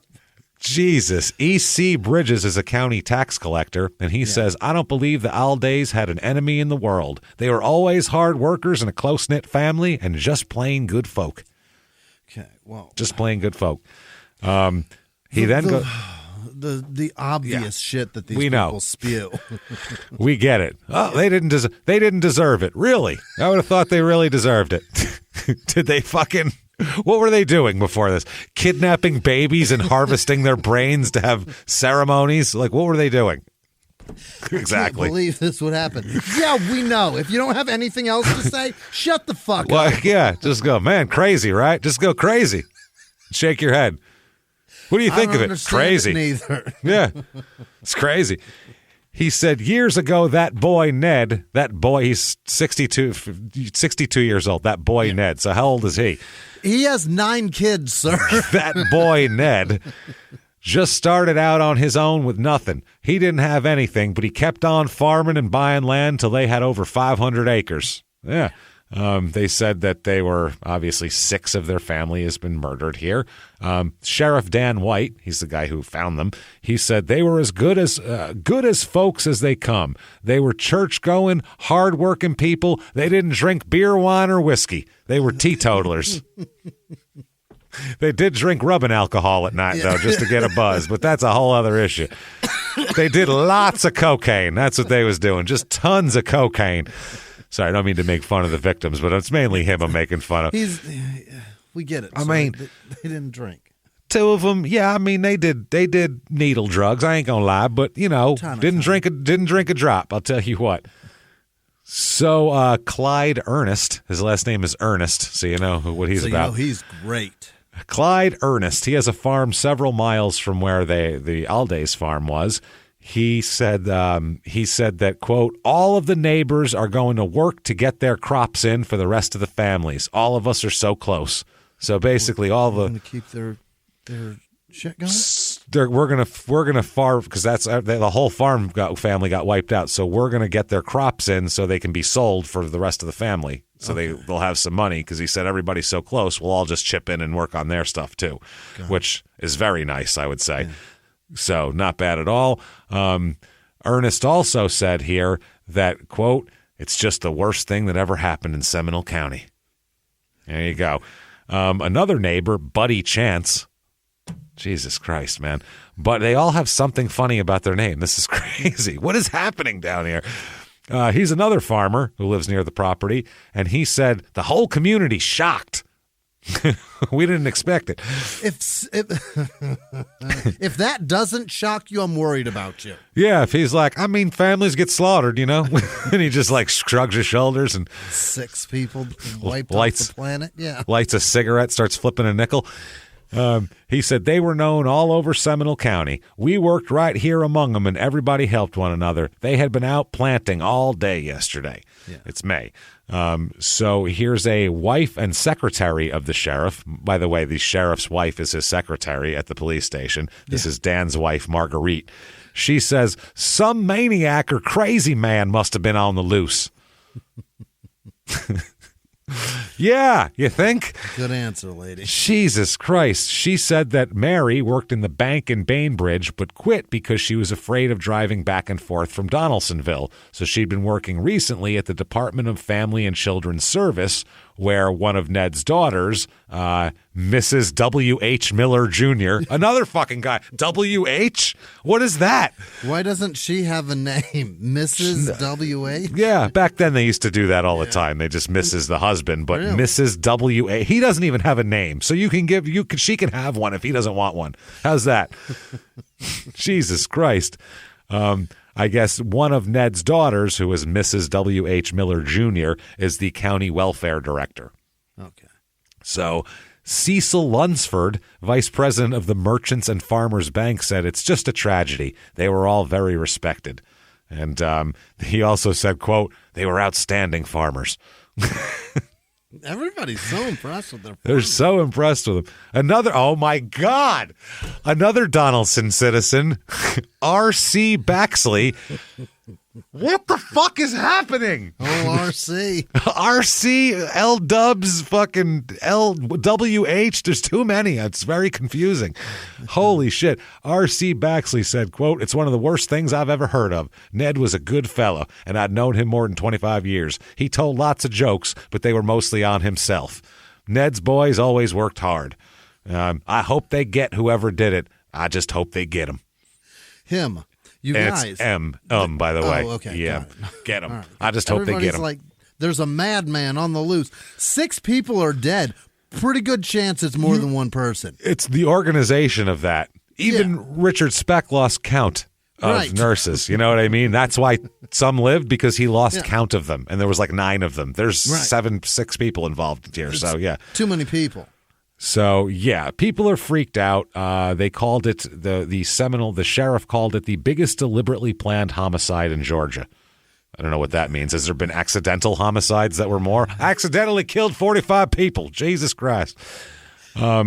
So they said special agents from the State Department of Investigation, not the State Department, were rushed from Atlanta to take part in the investigation. They're like, they have 2 officers. We need to get the fuck. This is a slaughter. We need to get down there. Dr. Larry Howard, a man with a first name, because he runs the state crime lab, so you have to have a name when you do that. Yep. He was still performing autopsies the next day, and he said he's never heard of a case in the state of Georgia ever that involved murdering so many members of one family. Mm-hmm. He said then they said it was the biggest deliberately planned homicide ever. The sheriff said some of the drawers in the trailer were pulled open, but there's no evidence a struggle took place. He said all the men had been shot in the head, the towels wrapped around, the hunting jacket wrapped around. The final tally is, Ned 4 times with a 22, twice with a 32, and once with a bullet that passed through his body, which can't be found. So he ended up being shot 7 times, Ned. Yeah. They said that they found that 4 different weapons were used in the slayings. Like we said, a 22, a 32, a 38, and a 380. And he was also said there's indication that a 22 caliber pistol is missing from the trailer where the bodies of the 5 people were found. They called them execution-style murders of a very respectable family. The coroner said, we've never had anything like this happen in this part of the state. They call in some extra state patrolmen to guard the trailer around the clock. And then finally, the FBI is called in to help investigate as well. Yeah, because they think they don't know who did it, and they might have absconded into another state. So sure. May 17th, 1973, the town is shut down for their funeral. Literally shut down. The mayor called for a day of mourning, and the community responded by closing all the stores downtown. They shut the fuck.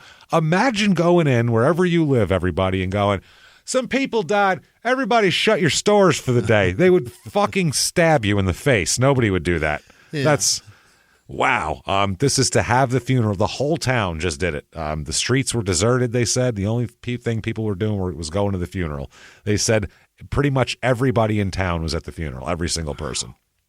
Hundreds of others from surrounding counties as well. The church, they came to the Spring Creek Baptist Church, which Ned helped build, by the way. Of course he did. Such a nice guy. Where they, and also all the men and Mary also were officers of the church and teachers in Sunday school as well. And also Shuggy and Barbara and Jerry and Mary had been married there as well. Jesus. So they said the church was not equipped to handle 6 full-sized coffins and hundreds of people in attendance, so they had the services on the cemetery grounds so they could accommodate everybody that was there. Wow. They said so many floral arrangements were delivered that flowers were stacked on top of flowers around the coffins and the graves. There's just so many flowers they couldn't even deal with them all. Jimmy Carter, who at the time was the governor of Georgia and soon to be president of the United States, his mother came to the funeral. She knew the Aldays. She had met them. She knew the Aldays and came. She was at she's also in court later as well. So, yeah.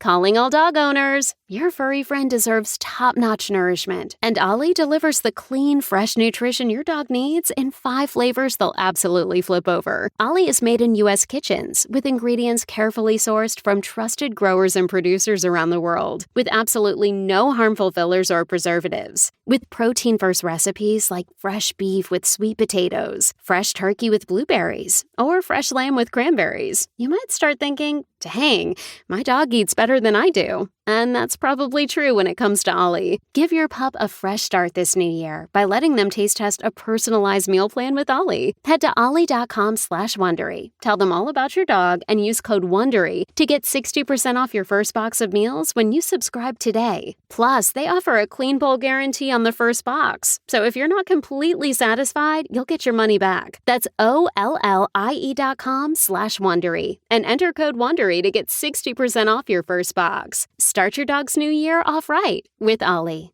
Start your dog's new year off right with Ollie. Creating really great retail experiences is tough, especially with multiple stores, teams of staff, fulfillment centers, separate workflows. It's a lot. But with Shopify Point of Sale, you can do it all without complexity. And let's face it, acquiring new customers is expensive. With Shopify POS, you can keep shoppers coming back with personalized experiences and first-party data that give marketing teams a competitive edge. In fact, it's proven, based on a report from EY, businesses on Shopify POS see real results, like 22% better total cost of ownership and benefits, equivalent to an 8.9% uplift in sales on average relative to the market set surveyed. Want more? Check out at shopify.com/Wondery. All lowercase, and learn how to create the best retail experiences without complexity. Shopify.com/Wondery. Now, about that same time, this is the same day this happens, all right? They said, well, right after the murder, Billy says later on, they fled to Alabama and stole another car because the Alday vehicle broke down. Mm-hmm. So they stole that car and drove to West Virginia. Okay. They went back up north? They went back up north, yeah. They went back up north. They were driving. Apparently, they held up a country store in West Virginia, and there was a roadblock where they were looking for them. They were blocking off roads everywhere looking for them after they did an armed robbery.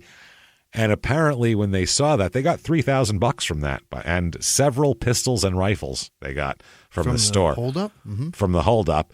Apparently, when they saw the roadblock up ahead, there was a few cars. They stopped and just fucking took off. They just jetted out of the car, all four of them.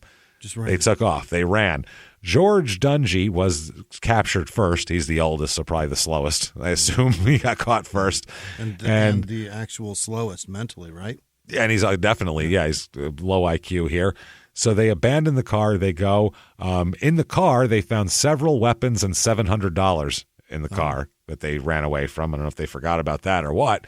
They end up, the other three end up going to they end up being found by bloodhounds the next day. Oh. Asleep hiding in like a coal area, like in a mine under a rock thing they were hiding, and bloodhounds found them.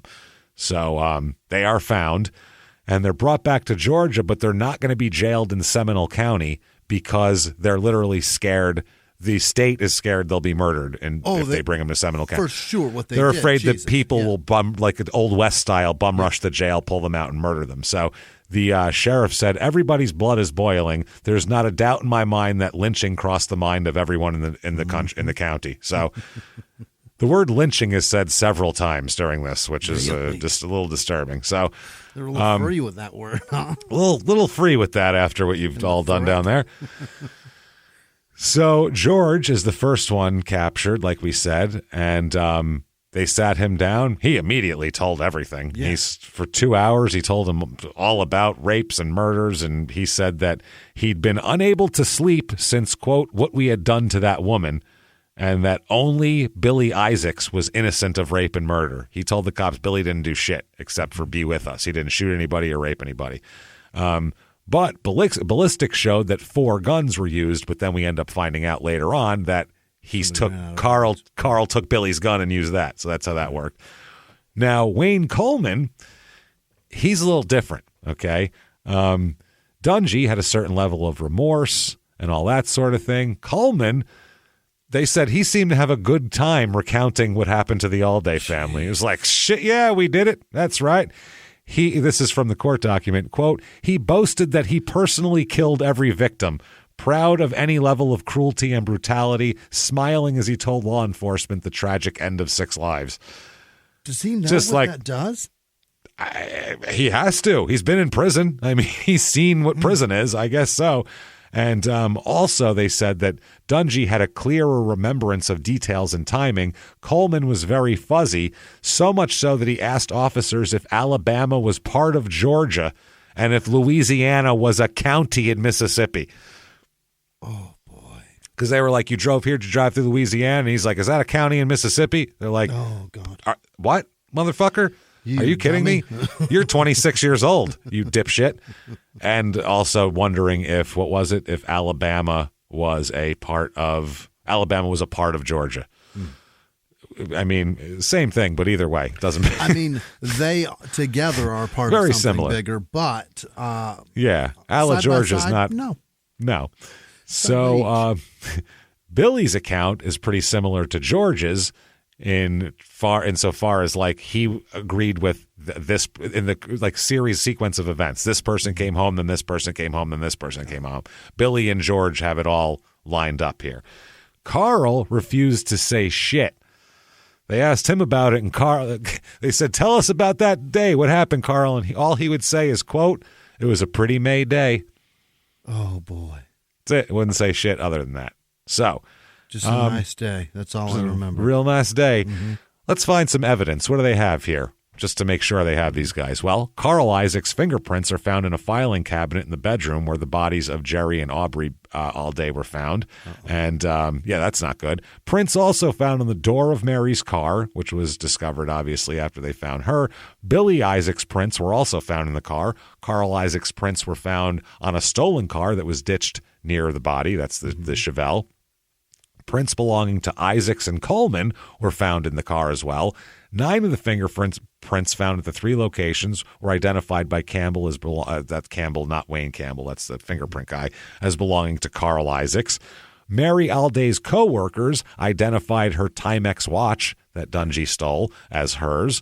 Shuggy's wife, Barbara, identified a briefcase belonging to her husband that contained his driver's license, fishing license, and a dental appointment card. They had that in their possession as well. Yeah. So they're finally they're returned to be arraigned in Seminole County. They each face 6 counts of murder as well as the felony charges of rape, kidnapping, armed robbery, and theft, grand theft. So now, by the way, wait till you hear what Carl has to say about this. It's infuriating. It's fucking infuriating. So while they were being taken in court, there's people outside yelling, fry 'em, fry 'em. There's suggestions to form a lynch mob and go take them away from the cops and all this type of shit. They're placed in 4 separate jails miles apart as well. Not even in the same jail. Not in the same jail. So you'd at least have to break it up. Maybe we can, maybe we can, maybe if they all come for one, at least we can like help the, I don't know. Either way, Bud Alday, the one who found everybody, he said later on, quote, "Every day I regret that the killers were not taken back to the trailer and lynched right there. Then we could have gotten justice." You need it on the same ground? On the same ground, yeah. Oh, boy. The little more reaction, Mrs. Wyatt Jones, again, no first name for her. She runs a country store. She said she remembered seeing the car that they were looking for on Sunday and Monday, so the day before and the day of. She said they came in about 1:30 Sunday afternoon. It was after church, and bought some gas. The one with the long hair was driving. That's Carl. He put in the gas because I was busy with something else. Monday, they came back about 10 o'clock and bought a package of cigarettes and some drinks. When I saw their picture on television, I figured they must be the ones. I went to the sheriff's office, looked at the car, and it was it. I hardly slept a wink since then. It could have been me. Also, you could have... Don't make this about you, lady. Wow. I thought she was going to say, if I only could have seen something, I could have saved 6 lives. She said, it could have been me, goddammit. Could have been a real tragedy. Could have been me. Holy shit. Now, Richard Miller, the kid from Pennsylvania with the Chevelle, his family's going, what about our kid? What about him? How about that? We discovered the car. What the fuck, basically. There's eyewitnesses who gave accounts of Richard chasing 4 men in a car, and they didn't know what the hell happened.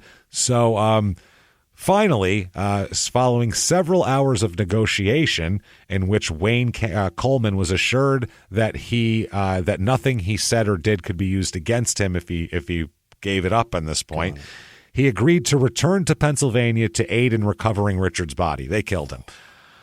Shortly after his arraignment, he was taken by plane to Maryland, where he laughingly told authorities that he had pulled the trigger himself on Richard.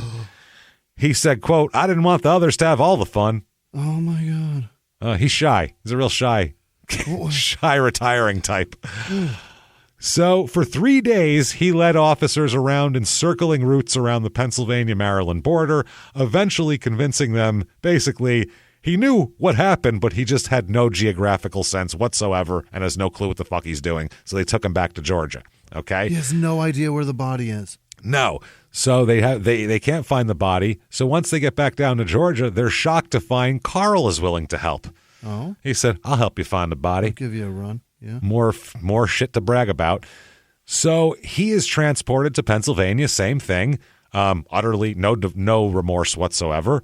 But they said he had a nearly photographic memory of landmarks and where he had traveled. Carl's not stupid. That's the thing. Carl's a really smart guy, as we'll get into, and it's really fucking annoying that he's smart and he did this. So they said he's really good. He knows what he's doing. Not he's really good. They said he easily directed the police on the exact route they had taken from when Richard Miller had taken pursuit and to what they had kidnapped him. They said that they went to a small town of Flintstone, Maryland, where they gave the police instructions of where to find Richard's body. He said he didn't want to accompany them to discover them. He just gave directions. Mm-hmm. Said, you got this. So they found him exactly where Carl said he would be, on a logging road and to the left of a debris-strewn trash dump. That's nice. They tied his hands behind his back, forced him to his knees, and then argued over who would be the one who gets to kill him. Oh, my God. He's tied up on his knees, and they're going, no, I get to kill him. No, you do. No, me. Fuck, that's bullshit. I'm the one who gets to kill him. They're arguing over it. This is over him going, please don't kill me. Right. You know what I mean? He was then shot in the back of the head and left there. Yep. He said that Isaacs here, Carl, was real. He didn't give a shit. He goes, the second Richard Miller approached us, he was a dead man. That's what he said. Should have minded his own fucking business. Yeah. What does Mama Isaacs have to say about all this? Love to know. Carl Wayne and Billy's mom. What is her fucking deal? She said, quote, everybody tried to talk to them boys, and they would stand there and laugh at them when they were kids, telling them not to cut school and not to do any of that. Her name's Betty, like we said, and she said that her sons, they haven't talked with her. She said that her sons lacked respect for their family and, quote, began to steal from me and break into homes, and I was constantly going to court. So, yeah, she said, there may be some who criticized us for what our children have apparently done, but they don't know what we had to live with. You created that. You created it. You did that. Kid, this isn't fucking problem child. Kids don't come out of the womb evil. That's the thing. No. You have to create a 14-year-old who does this shit. That's right. Your shit parenting and your shit supervision. And everybody, if you got 9 kids and one of them is a dipshit, I mean, that happens. Sometimes the kid's a dip. When all your kids suck, you got a problem. All of them are murderers. That's an issue. Yeah. No one's judging if people have one shitty kid, because there's plenty of people who have 3 great kids and one shitty one, or 5 great kids and one shitty one, or 8 great kids and one shitty one. But if all your kids are shitty, you did something wrong. You got a problem. Yeah. You did something wrong. Fundamental. They said at one point they had broken out of when they first broke out of the prison camp before they went on this run. She recalled on that day the 3 of them had driven to her house. She said that they just drove through her front yard and, quote, didn't even stop. They almost ran us down. Before we go take off, let me take a quick run by and try to run my mother over with the car, and then we'll keep going. What do you say? Let's try that. She then said, I'm glad they didn't get shot, but they should get punished. Well, no shit. So where was the phone call to the police about that? Nope. Well, I got to call the cops on my boys, and I got to deal with them. I'll be in court again. They were supposed to be in jail. There they are. So Carl's trial is going to be first, okay, because he's the ringleader. They want him first. Billy makes a deal with prosecutors. His brother makes a deal with prosecutors because he's a fucking minor. He's 15. Yeah. He said that because they said basically he's ineligible for the death penalty anyway due to his age. So they're saying that, he could be a good witness. Fuck it. Sure. So rather than going to trial, Billy pleads guilty for burglary, car theft. That's what he pleads guilty to. And he is sentenced to, you, sir, may fuck off 2 20-year terms. So 40 years he gets. Yeah. For that. Okay. Carl Isaacs, here's his trial. Jury is 7 women, 5 men, okay? This is how small they needed to change the venue, okay? Normally in a small town like this, they change the venue. Okay, Started at 9:30 in the morning, the trial, December 31st, 1974, New Year's Eve. Okay? The judge overseeing this case is Judge Walter Geer, Geer. The special prosecutor prosecuting the case is Peter Geer, Geer. He is Judge Walter's nephew. Of course he is. Oh, by the way, also a good friend of Ned's. Of course he is. Okay, the judge and the prosecuting attorney can't be related. They can't be. They can't be. No. They can't be fucking nephew? No, that's they're already crazy. on the same team. That's what I mean. They can't be family. You can't expect that to be – you can't expect a judge to be fair to somebody. I get that people do try cases in front of their family, but you can't do this. This is too much. So not only that, he knew all the other people. The judge had fished with them before, been a guest in their home, and the prosecutor was more than eager to prosecute the men who wanted to kill him, basically, who killed their friends there. So they seat the jury in a day. And it's a pretty fast trial. They bring up Bud to talk about finding the bodies. They bring up the sheriff. They bring up the coroner. They bring up all the science people, the witnesses that saw them the day before, all that kind of shit. Right. Then they bring out their star witness, Billy Isaacs. Oh, boy. Billy takes the stand. You know, the rest of the family, the all-day family's right there next to him, staring at him, hating his guts. He's on the stand, and he recounts meeting up with Carl, with Coleman and with Dungy. He says that George Dungy had basically he said George had prolonged the torture inflicted on Mary there. He was the one who prolonged that. He was playing around with her, basically. They said that, Billy's testimony that Carl, after robbing them, asked if Jerry was married, to which Jerry responded truthfully, but told him there's no need to wait for his wife because she never had more than $1 or $2 with her. So there's that, which makes the family go, oh, Jesus Christ, if only that happened. He said, upon seeing a look in Carl's eye, did Jerry realize he'd made a grave mistake and begged the Isaacs not to hurt her. He was like, why'd I tell him that? Holy shit. So according to Billy, the reason they didn't depart the trailer immediately after killing Ned and Jerry was solely to wait for Mary, whom Carl wanted to rape and also, see if she had any money. Right. So that's what she said. Billy also says that when Carl had gone to kill Aubrey while Wayne Coleman was killing Shuggy, that's when the gun had clicked and he grabbed Billy's pistol and came in and then came out and said, that damn bastard begged for mercy, and was laughing. So then when they cross-examined him, obviously, they said he's a little squirmier. He's a kid, so he's not a great witness here. At one point, the defense attorney shouted a question at Billy, and the judge warned him, don't raise your voice at this witness one more time. Don't you shout at this little baby who witnessed some horrible shit. Wow, that's amazing.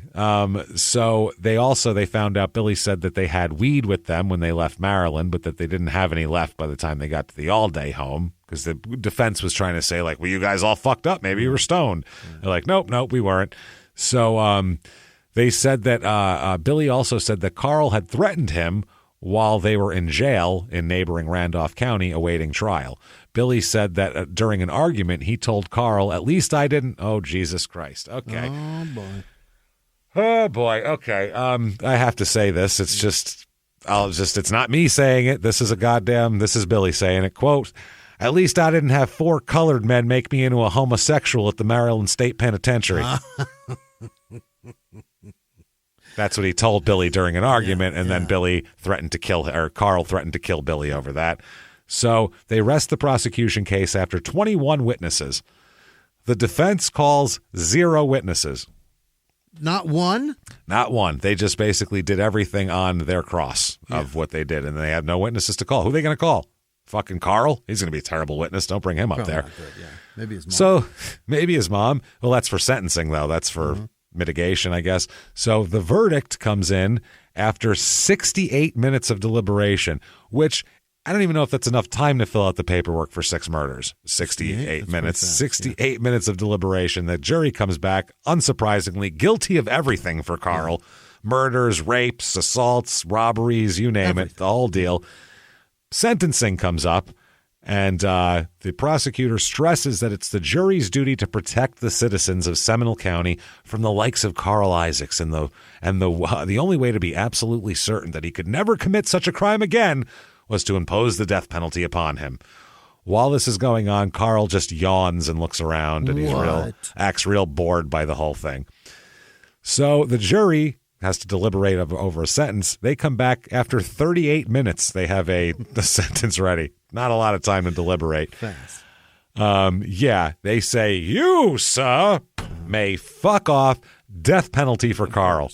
Yeah, which, Jesus Christ, someone needs to at least make him hold a fork and stick it in a socket or something. We need to get rid of this guy. Like, I don't care how it happens, but this guy sucks. Person. Oh, it gets worse, boy. Wait to hear his interview in a minute. Boy. Next up is George Dungy. His trial begins 9 days later. 58 minutes after the jury. They only deliberate for 58 minutes. It's pretty much the same trial, same witnesses, everything like that. They come in with guilty on all counts. Dungy's attorney offers an eloquent plea for his life. He argues against the death penalty, saying it's cruel and all this, and he shouldn't do it to this guy, and he's slow and everything else. Jury deliberated for less than 2 hours before saying, you, sir, may fuck off. Death penalty for you, too. Wayne Coleman up next. His was a 3-day trial that ended with guilty on everything here. It goes to the jury for sentencing. They deliberate 50 minutes. They're getting quicker. More 50 efficient. minutes. Yeah. More efficient here. Different juries, too. They said he was like fidgety the whole time, too, in his chair and everything like that. I'm sure. The judge, after the judge reads it and pronounces the sentence, you, sir, may fuck off. Death penalty for you, too. As he's being led away, he smiles broadly and says, thanks, Judge, and leaves. Not in a mean way, not in an angry way, in a thanks for being here. Appreciate your time, man. I know you got other shit to do. You put together a hell of a spread at this barbecue. Thanks, Judge. I got to go now. So they're all getting the death penalty. Yeah. Allegedly. Now, 1974, Carl does an interview. Okay. Now. With who? Charles Postel. He's a guy who will write a book later on. He did 2,000 hours of interviewing with Carl. So imagine hanging out with Carl for 2,000 hours. Oh boy, he's not a TV journalist or newspaper guy. He just wants to. No, he's a journalist, and then he wants to write a book about him too. Okay, all right. So this guy, he says, "quote Carl Isaacs told me people should have goals, and his goal was to kill 1,000 people." Oh boy. He said, if I could do that, I would have felt like I had a successful life. That's what he told him. He said that he spent more than 2,000 hours interviewing him, and he said, quote, he's told me 1,000,000 times how much he loves me, how I was the only man he ever trusted. But then in the next breath, he would say, I know I would kill you if I ever got the chance. He's absolutely incorrigible. He said he's also one of the most interesting killers in America. By the way, Carl claims to have killed way more people than this. I'm sure. Like dozens of people, Really? He says he killed, which what would stop him? I mean, honestly, if he kills these people so quickly and easily, didn't even make a big deal out of it, he's probably exaggerating, but I bet he's killed more than just them. So he's a writer from the Albany Herald, by the way, this guy. And they do all of this shit. He really wants to be famous, Carl, more than anything. He claims that on the first anniversary of the Alday murders, and the ones since then, or this is the first one, he'll do it in the future, he would send a note to Wayne Coleman, who's on death row down the hall, a note wishing him a happy anniversary. He goes, I'll send him an anniversary. That's our anniversary. He said his backup plan, if he couldn't kill 1,000 people, because you got to have a backup plan if that's your goal. It's a high, lofty goal. Not easy. It's like saying, I want to play in the NBA. Well, what if that doesn't work out? What's your backup? Right. His backup, he wanted to be a practicing attorney. So, either one. Either kill 1,000 people or go to law school. I can't decide. One or the other. Be the most prolific killer in American history, or, a lawyer would be good too. Get some statutes reversed. He did say that he said, this is hilarious, in just a throwaway line, he goes, I would have liked that. He goes, but the bar would never accept me. Not now. Not now, dipshit. Yeah. He threatened his younger brother, saying Billy, he's basically said Billy, quote, would never live to hit the streets again. He said if both of them were free, Billy'd be the first person he'd kill. Okay. Yep. He said that he loved being a murderer. He said, quote, I'd like to get out and kill more of them. This he's talking about the Aldays. He said, they represent the type of society I don't like. I don't feel bad. The only thing the Aldays ever did that stood out was getting killed by me. Oh, boy. Oh, yeah, that's what he said. He then said, quote, I had never seen them before May 14th, but I didn't like them. Working people just don't do a thing for me. They were just farmers, just beef eaters. The only thing they ever did was get killed by me. I don't blame the Aldays if they want revenge. I'd feel the same way. But then again, I'd like to get out and kill more of them. I don't understand what's the point of saying that. I don't get it. Because he's trying to, He doesn't know those people. He's saying this after the fact. He never met them ever. Well, they testified against him to say he's a bad guy, but you killed their whole family. What the fuck do you expect? Did you expect him to come out and be on your side? So here's what he said in his own words. This is Billy's description of the murder, or not Billy's, Carl's description. We went into the trailer about 4 o'clock. We were after money. We found about $70 or $75. We had just came out to the trailer headed toward the car when the first two men pulled up. I don't know what made me decide to kill them. More or less, we didn't want to go to prison. Seeing they had seen us doing what we did, they could identify us. So rather than tie them up and just leave them there, we figured that they couldn't send us back to prison if they couldn't talk. Wow. I took the next oldest one to the south bedroom, and Wayne took the other one to the north bedroom. Both of them were shot. I started coming out of the bedroom down the hall, and Billy told me that someone else was outside. I walked into the kitchen and looked out of the window, and there was a pickup truck out there. There was 2 men in it. We brought them into the trailer. Wayne shook them down. I took one of them into the south bedroom. Wayne took one of them into the north bedroom. Both of them were shot. All 4 of us were standing in the kitchen, and we heard a tractor pull up in the driveway. Wayne looked out the window, just waiting for the man to come in the door. He opened the door, and Wayne told him to come in. We shook him down and told him to lay down on the sofa in the living room. Billy shot him. Now he's saying Billy shot him because he's trying to ensnare Billy into this whole thing. I went out and was starting to move the tractor when Mary Alday pulled up. I jumped off the tractor. I took her in the trailer and put her pocketbook on the table. I told Wayne and Billy to transfer the guns from our car to her car. When they were gone, I raped Mary Alday. Jesus Christ.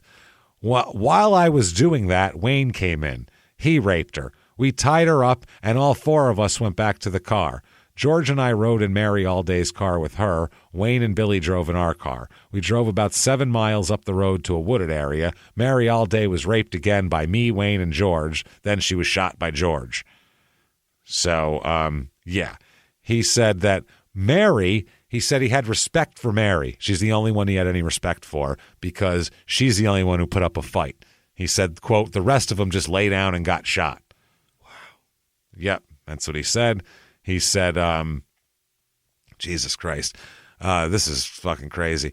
He said that he also found prison. He has a lot of sympathy for himself, he said. I feel bad for me. And he said prison is, a quote, an affront to his humanity. What? This fucking guy is, wow. He said that, humanity. Well, being locked up keeps him out from being out in the world and doing something to ease the hate that he had within him. He goes, how am I supposed to do anything in here? He said, prison's full of peril for me. He said there's 2 groups of people in the prison that want him dead, one of whom had allegedly put up a $5,000 bounty on his head. Okay. Yeah. He said, this is from the article here, so deep was his self-pity and utter lack of self-awareness that he believed the surviving Alday family should feel sorry for him as he was on death row. Prisons, he felt, shouldn't make people suffer so much before they were put to death, and the public should have more compassion. Okay. This motherfucker is wild, man. We also just hang in there, man. It's almost over. Holy shit. Now, at this point, Mama Isaacs is back. Betty is calling for his execution now, saying that his mom is now saying, maybe you should kill him and Wayne. Maybe kill them both, not Billy. She said that she didn't want her sons around if they were, quote, going to be killing people. Yeah. It's going to be killing people, being a big inconvenience. We've got 7 at least. Sheriff Dan White said, "We got no justice. After what they did, those boys should be killed immediately, slowly. It's just a mockery of our justice system." And then Bud Alday said, "Every day I think of them." He said, "And every day I regret that their killers were not taken back to the trailer and lynched." Again, he said that twice. "Every day of my life I regret not killing those boys when they were down here. I believe the good Lord would forgive me." So 1975, Billy Isaacs is the only one who's not under a death sentence, obviously. He is returned to Maryland to stand trial for the kidnapping and murder of Richard Wayne Miller. Yeah. Remember him? Yeah. The kid with the future farmer? He's being charged as an accomplice. He is found guilty and sentenced to, you, sir, may fuck off 60 years. Oh, he's got 100 now. Which will run concurrent to his 40-year sentence. So he's got 60 totally. Basically, he could potentially serve 50 years before being eligible for parole. That's how that works. He's never getting out. We'll talk about it. Now, post-trial here, Carl Isaacs is interviewed by a filmmaker making a documentary about the case. And during this, he admits everything again and does all this shit. By the way, this whole thing prompted legislation that requires victims' families to be notified of developments in death penalty cases. That's only because of this case this happened. Yeah, this all happened because certain things happened that the family didn't find out about till later, and we'll talk about it. So Carl does an interview, and it's on YouTube, by the way. You can see him and hear his fucking voice in 1975 talk all about this shit, man. I hate that a lot. It's only a couple minutes long, but you can see it. He says he knows he has no future and he's ready to die. And he said if he'll just kill me if there's no other way out. Jesus, I get it over with. He said, quote, "We were after money and more or less we didn't want to go to prison. So rather than tie him up and just leave him there, we figured that they couldn't send us back to prison if they couldn't find us, if they couldn't talk about us." So talked about all that. He talks about Jimmy. He talks about Jimmy all day. Quote, I'm sorry. No, this is Billy talking about Carl, talking about all this. He said, quote, "He's looking for a way out. He's like a fly in a spider web. He's trying to take me down with him, and I don't blame him. I'd be doing the same thing." So he's trying to fucking now incriminate Billy. Yeah, save his own skin by throwing me in. Yeah. Which it won't save him. It'll just also get Billy. So 4 years later, Billy wrote a letter to Bud all day, the one who wants to have him lynched and shot. "I told him I knew it wouldn't bring back his relatives, but I wanted to let him know my conscience was bothering me." Bud dismissed the letter with contempt and said, quote, "My feelings ain't changed a bit in this world. He's no different from the others." Yeah, it's just as much a piece of shit. He was 15. That's a different. That's yeah, very but that's different. how the family feels. That's how they feel, yeah. Which I would feel like, yeah, he's a piece of shit, but I wouldn't want the 15-year-old who was obviously guided by older people with more at stake and actually didn't even participate in it to also get the death penalty. That's a little weird. True. Like, hey, my brother broke out of jail. My 19-year-old cool brother broke out of jail. Cool, I'm going to go for a ride with him. That's one thing. That's some juvenile delinquent shit that I would have probably done happily. Then you get into, we're going to go murder people, and hey, let's back away from that a little bit. Go home. That's a little much now. Now, what happened to the farm here? Well, with the deaths of 5 of the all-day men, who were all the farmers there, the family business couldn't be sustained. So following their murders, the neighbors actually pitched in to tend to their crops and bring them in. But after that, they couldn't continue. They couldn't plant. But they did that 1 year. So to continue through the first year, then the farming equipment was sold off. Now, here's how this works. Prior to his death, Ned had, because he's getting older, had deeded his property to 3 of his sons, the ones that work on it, Jerry, Shuggy, and Jimmy. Mm-hmm. He knew that they wouldn't take advantage of him and, felt it was the best way to protect the land should anything happen to him. Wow. They'll take care of their brothers, too, and they'll take care of the rest of their siblings, and everything will be fine. The problem is that the way it works is with Ned's death, he died first. The property then passed to Jerry, Shuggy, and Jimmy, all of whom died shortly after that. Right. Okay? Mary officially outlived them, so she, as Jimmy's heir, inherited the entire lot. Stop it. Except for small acreage that went to Shuggy's wife, Barbara, that was carved out for her. Then she died. Mm-hmm. She's murdered, so all of the farm and everything went to her family. Wow. So Mary's family ended up with the whole lot of everything, and they had nothing to do with any of this shit. So 500 plus acres that they built up over decades goes to another person. Yeah. Now, Ernestine Allday, who's lived there for 40 years and built it, Ned's wife, it's not her house anymore. Wow. They eventually sell the land off in plots, with Ernestine keeping a small parcel of land where she built a tiny house for herself. Oh, that's so awful. It's fucking disgusting, man. So they think Carl has murdered more people, by the way. They found some people. Pennsylvania State Police said that they questioned Carl about another woman, a Mrs. Elder, who's a painter and a former teacher at the Garrison Forest School, which is a private girls' school, and lived in a nice estate in Baldwin, Maryland. On November 22nd, 72, the car carrying Carl, his brother Billy, and I guess that's 72. This is earlier, before he's in jail. So before he even went to jail, he had his younger brother with him.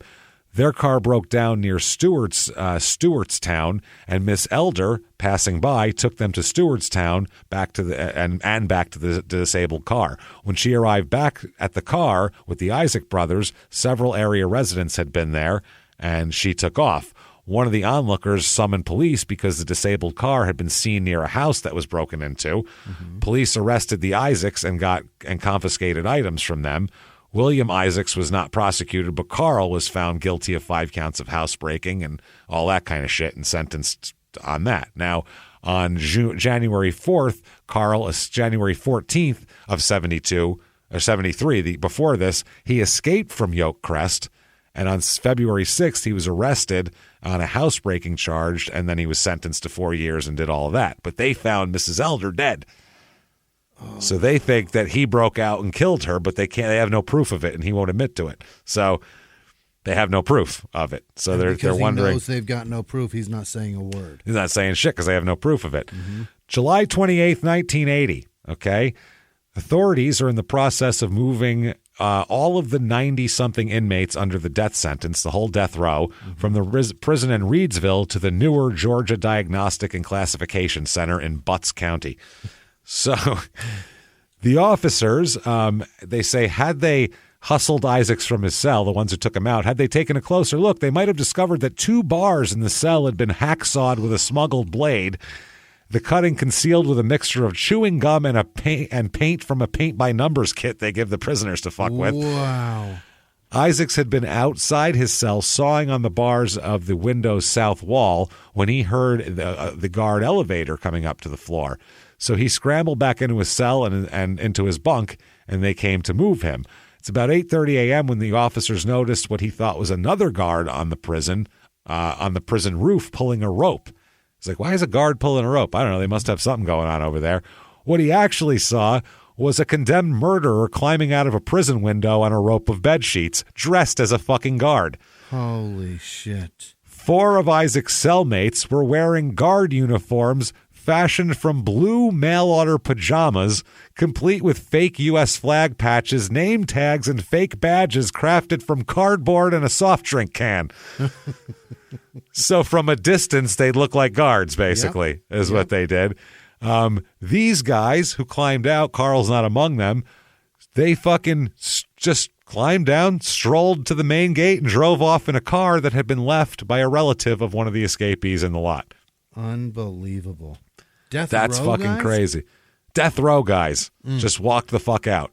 This was Carl's plan. This was his whole escape. He planned all of this. This is all his brainchild.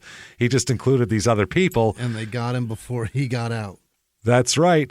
Tim McCordale, Troy Gregg, David Jarrell, and Johnny Johnson are the 4 that got away.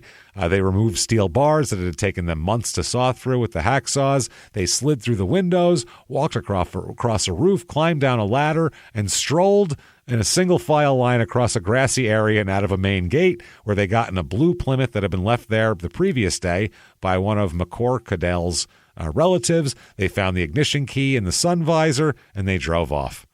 Unbelievable. Yep. Isaacs is pissed off because he missed it. Yeah. You missed it. he had the whole thing. By the way, the Bob Ingram, a Georgia Bureau of Investigation agent who was interviewed, who interviewed Isaacs at one point too, said, quote, because he was the mastermind, he wanted to be in there. He said, quote, "You hate to make a martyr or a hero out of such a vicious criminal, but he does have a good mind and a very criminal mind." He said he's a very manipulative person. He'll use you, me, or anybody else he can get to his utmost advantage. Yeah, he engineered the plot involving other death row inmates and involving one of the inmates' father. He said he did it, quote, just to occupy his mind. Didn't even really care about getting out or anything. He just also planned and executed a very, very well done prison escape. Not bad. And Postal, by the way, the guy who keeps interviewing him, said, quote, "He has groupies from Oregon to Georgia. Gross. They write him constantly and give him money. He manipulates people like pawns on a chessboard." That is fucking crazy. That's goddamn wild. Now, that happened, okay? That's pretty fucking funny. Carl said that his only message is he had a message for the 3 escapees who were returned to Reidsville. He said that he would, quote, "like to kick their asses for being out that long and not getting a piece or wasting somebody." What? They didn't fuck or kill. What else are you out there for? Why would you? What? Oh, my God. Yep, he said that when he was moved, he cursed him. So he said, quote, "He told us later he was thinking, here I worked so hard and I get nothing for it." He had a hand in every aspect of that escape. The grand jury indicts him for masterminding the first Georgia death row escape in memory, but he was never prosecuted for it since he was already facing the death sentence. There really isn't much they could do. He's on death row. You can't put him in super death row. He's already in the shit place. So the interviews with the Postal guy lasted over 10 months in 1974. He claims to have, Carl claims, not Postal, Carl claims to have committed 15 other rapes and burglaries in Delaware and Pennsylvania for which he was never tried. It's fucking crazy. Postal said Isaacs has been hurting people since he was 5 years old. At one point when he said, that I could kill you if I want to, if I got out of here, Carl said that. Postal said, "Why, Carl? I thought you liked me." And Isaacs replied, "I do like you. That doesn't mean I wouldn't kill you," which is an odd fucking thing here. Now, that 1980 escape, by the way, Postal and his wife Judy are indicted for aiding the death row escape from Reidsville. What did they do? The prosecution case held its case on Postal's relationship with Isaacs. The book he's writing about him and the letters they had received from death row asking for suspicious materials. So, weeks later, though, the charges dropped after Isaacs admits he was just trying to extort $15,000 from Postal in exchange for a promise of favorable testimony. Basically, he was trying to set him up so he could get money, and then he'd come out and say that that's not what Postal said. So that's how it was. That's wild. Isaac said that it wasn't a big deal. It was just boredom. He said, this is the Georgia Bureau of Investigation guy. He said, quote, "Carl told us there's not a whole lot to do here on death row. This keeps me occupied. I basically just did it for giggles." What the fuck? Why does he have ability to plan this with guys? Dude, he's fucking insane. He's manipulative. I'm telling you, he talks people into shit. 1982. Isaacs is stabbed by 2 fellow death row inmates using crude homemade knives fashioned from melted down plastic spoons. Hell yeah. This took place in the runaround area of the H2 death row cell block. He recovered, and he said that the attack was because of the notoriety of his case. And prison officials responded by saying, actually, the attack was because you attacked them and they took those weapons from you and used them on you. Those were his weapons. He attacked 2 guys, and they attacked him back and stabbed him. That's what it really was. So he is stabbed 31 times, though. Ouch, Jesus. They fucking pop, pop, pop, pop, pop, pop. They got him good. Most of his injuries were in the abdomen and lung area. During surgery, doctors removed the tip of a makeshift plastic knife from his abdomen. Jesus Christ. They said it was the feeling of the officials that Isaacs first attacked the guy who stabbed him in the right leg, and Rodney Easter, who had 2 wounds in his left leg too, before both the guys who stabbed him had stab wounds from the same knives. That's the thing. So they both turned on him and used it on him. They're standing there holding them, so they definitely didn't stab themselves. And Carl's 5'5" and 150 pounds. So when you attack two guys with plastic spoons, I don't care how sharp they are, they're going to beat the shit out of you. Yeah. That's how that works. So, they all got stabbed up. By 1983, 2 books and a bad movie come out about them as well. There's another movie in 1988 that'll come out here. In this film, the main character was Billy. Billy provides the narration and is like the main character of the story. It's told through him. It was a sympathetic portrayal of Billy, erroneously showing him as an innocent boy who'd never gotten into any trouble prior to the murders. Like he was just this innocent kid coming home from school with his little lunchbox, and then his brother tore ass into the driveway. I was like, 19-year-old girl. Come with me, Billy. Come on, let's go. And he was like, oh, okay, sure. Hold on. Let me get my hat with the little spinny thing on top. Are we I gotta going go fishing? Let's go. We're going fishing? Let me get my pole. The film also takes creative license with how they were caught, choosing to have Billy's character pull a gun on Carl to prevent him from taking a young girl hostage rather than surrendering under the threat of gunfire by police. Why write that? Why make that? Well, we know the Dahmer movie is not even close to real either. The Dahmer Netflix. After this week, our next Patreon will be Real Dahmer versus Netflix Dahmer, and see what's real and what's not, because there is so much shit that's not real. Eviscerating that Dahmer. There's a guy named Jeffrey Dahmer, and he did kill people in his apartment. Yes. Outside of that, nothing in that fucking movie is real, pretty much. And his dad's name is Lionel. Yeah. Outside of that, really, there isn't much of anything.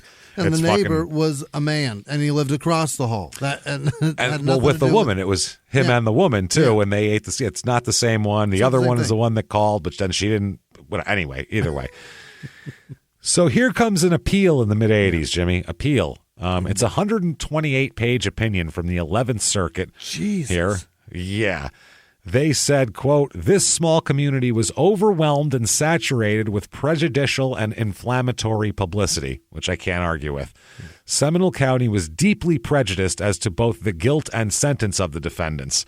Local passions were fanned, the court said, by the widespread knowledge that the surviving Aldays wanted the death penalty and had paid a special prosecutor to try the cases. I didn't know the victim of a family could hire the prosecutor they want to prosecute the person. I didn't know that was a thing. The Aldays paid $5,000 for former Lieutenant Governor Peter Gear, the fucking nephew of the judge, by the way, also, to try the cases. He tried all of them. They said, moreover, ranking law enforcement officers made widely reported and outrageous statements as to the need for vengeance, retribution, and capital punishment, all in the name of justice. I read you those quotes. That was before the trial. That was before there was a jury pool. Stunning. In such an atmosphere, the panel said, it's inconceivable to think that the defendants received an impartial assessment. They said that this is the poster case of a change of venue. This is exactly when you have a change of venue. So the nephew of the judge isn't the prosecutor who got paid, and everybody there's heard the sheriff say these boys should fry. We can't have that. And he did all of them? This is My Cousin Vinny. Yeah, that's what I mean. This is My Cousin Vinny, except that they're guilty as shit. That's the only difference. Fast forward My Cousin Vinny Part 2, and they do the trial of the real killers, and that's what we have here. Yeah. So they also said that there was there's all this shit. So they overturn the murder convictions. All three? All three. Wow. Okay. 1985, 2 days after the 11th Circuit made its decision to call for new trials. Holy shit. 2 days later, Carl tries to escape again. The day before Thanksgiving, prison guards on a routine inspection discovered that Isaacs had sawed on a ventilation grate in his cell. Looking further, they found hacksaw blades, work gloves, and a rope in his cell. Also, a small amount of money found buried in a wooded area outside the prison that he has access to. Carl, chill, man. Things are going your way. Wow. So they said that he was so close to being to a potential escape that the layer after layer of the screens, louvers, and metal backings had all been penetrated through to the plumbing chase behind the cell, leaving only a single set of thin steel bars in the skylight above the chase. He was basically, going to escape that day, is what it was. He had planned to escape that day. So they have a retrial quickly. Carl has a 9-day hunger strike after he files suit against the Chatham County for inhumane treatment he suffered while in custody. So he files another suit in 87 saying he'd been illegally transported from Chatham County, making subsequent movements across the state illegal. It's pretty silly here. Problem is in his retrial, too, former Georgia Bureau of Investigation agent Ron Angel, who headed the slaying investigation in 73, he testified that the prosecution's unable to produce the .380 pistol that was recovered when the Isaac gang was arrested. Do you know why? Why? Because Angel had kept the gun at his home. At his home. After using it in an out-of-state trial connected with their crime spree.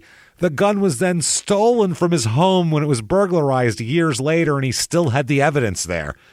It was stolen 10 months before the convictions and death penalties were overturned, so they could have used it. The prosecution had been using a photograph of the gun, which was taken in 1973. That's what they're using in the retrial. So, yeah. Also, this Georgia Supreme Court ruled that Judge McMillan, who was overseeing the case, they disqualified him. It took 2 months to find another guy for the whole thing, another judge. The state called a writer-filmmaker by the name of Fleming Fuller to the stand. He's the guy who interviewed him on that YouTube thing.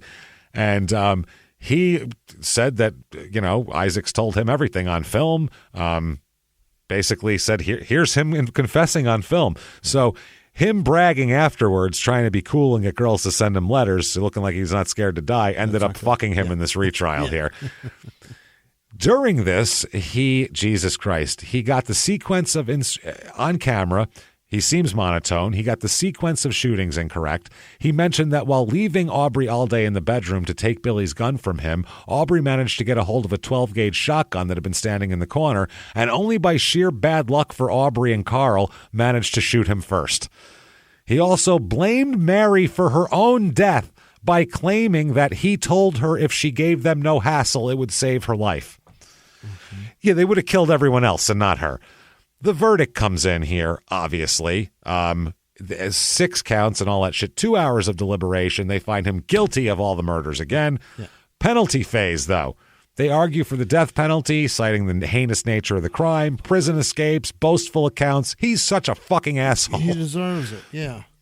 He said that he brought up his evil nature, talking about what he did said to the reporter, what he did, all that type of shit. He keeps trying to get out. Yeah, it's crazy.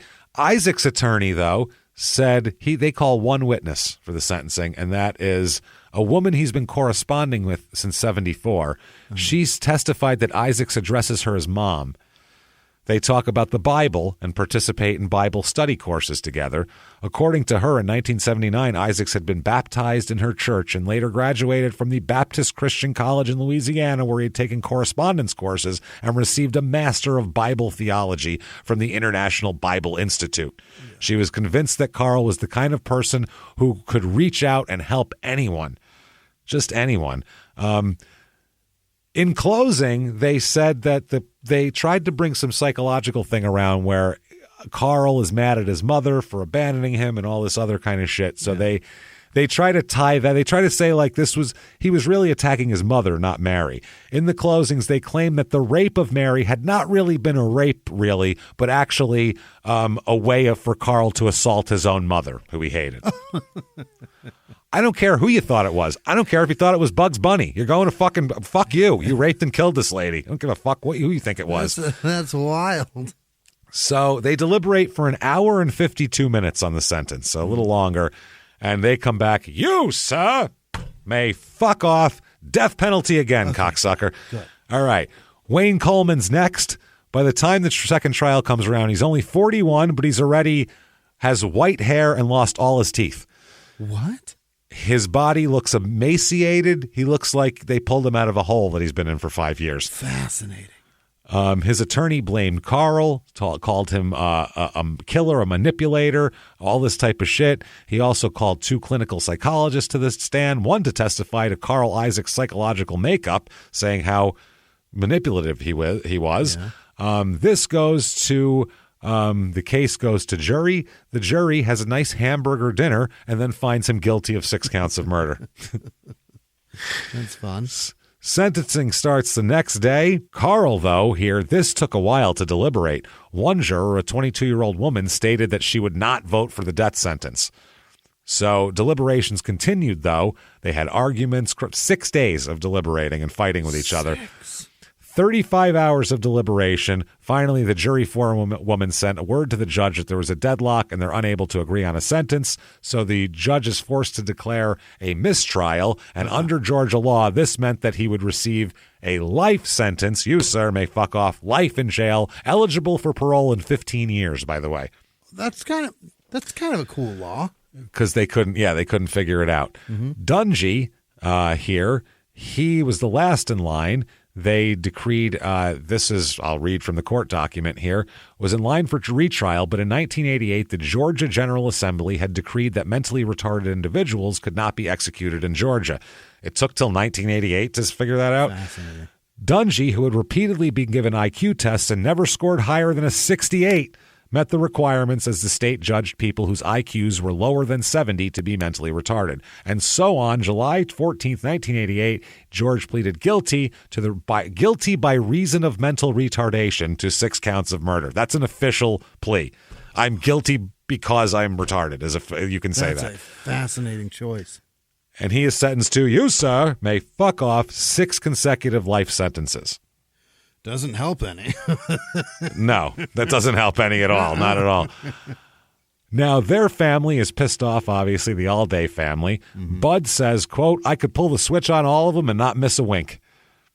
Yep, he said there were people that wanted to kill him as soon as they were captured and brought back to town. I told him no. I thought there was more justice to court than what there was. If I was to do it over again, I'd have a different opinion. So the movie is called Murder 1. It's out in 1988. 1993, Billy's up for parole. Really? It's been 20 years. They did say, a Georgia parole board official said, there is no crime that matches this in the state of Georgia, at least not in modern times. And they parole him. Really? They let him out. He'll be on parole. He'll be under parole supervision until 2035, though. Okay, so it's been a while. He's married to his prison pen pal and plans to move to Florida.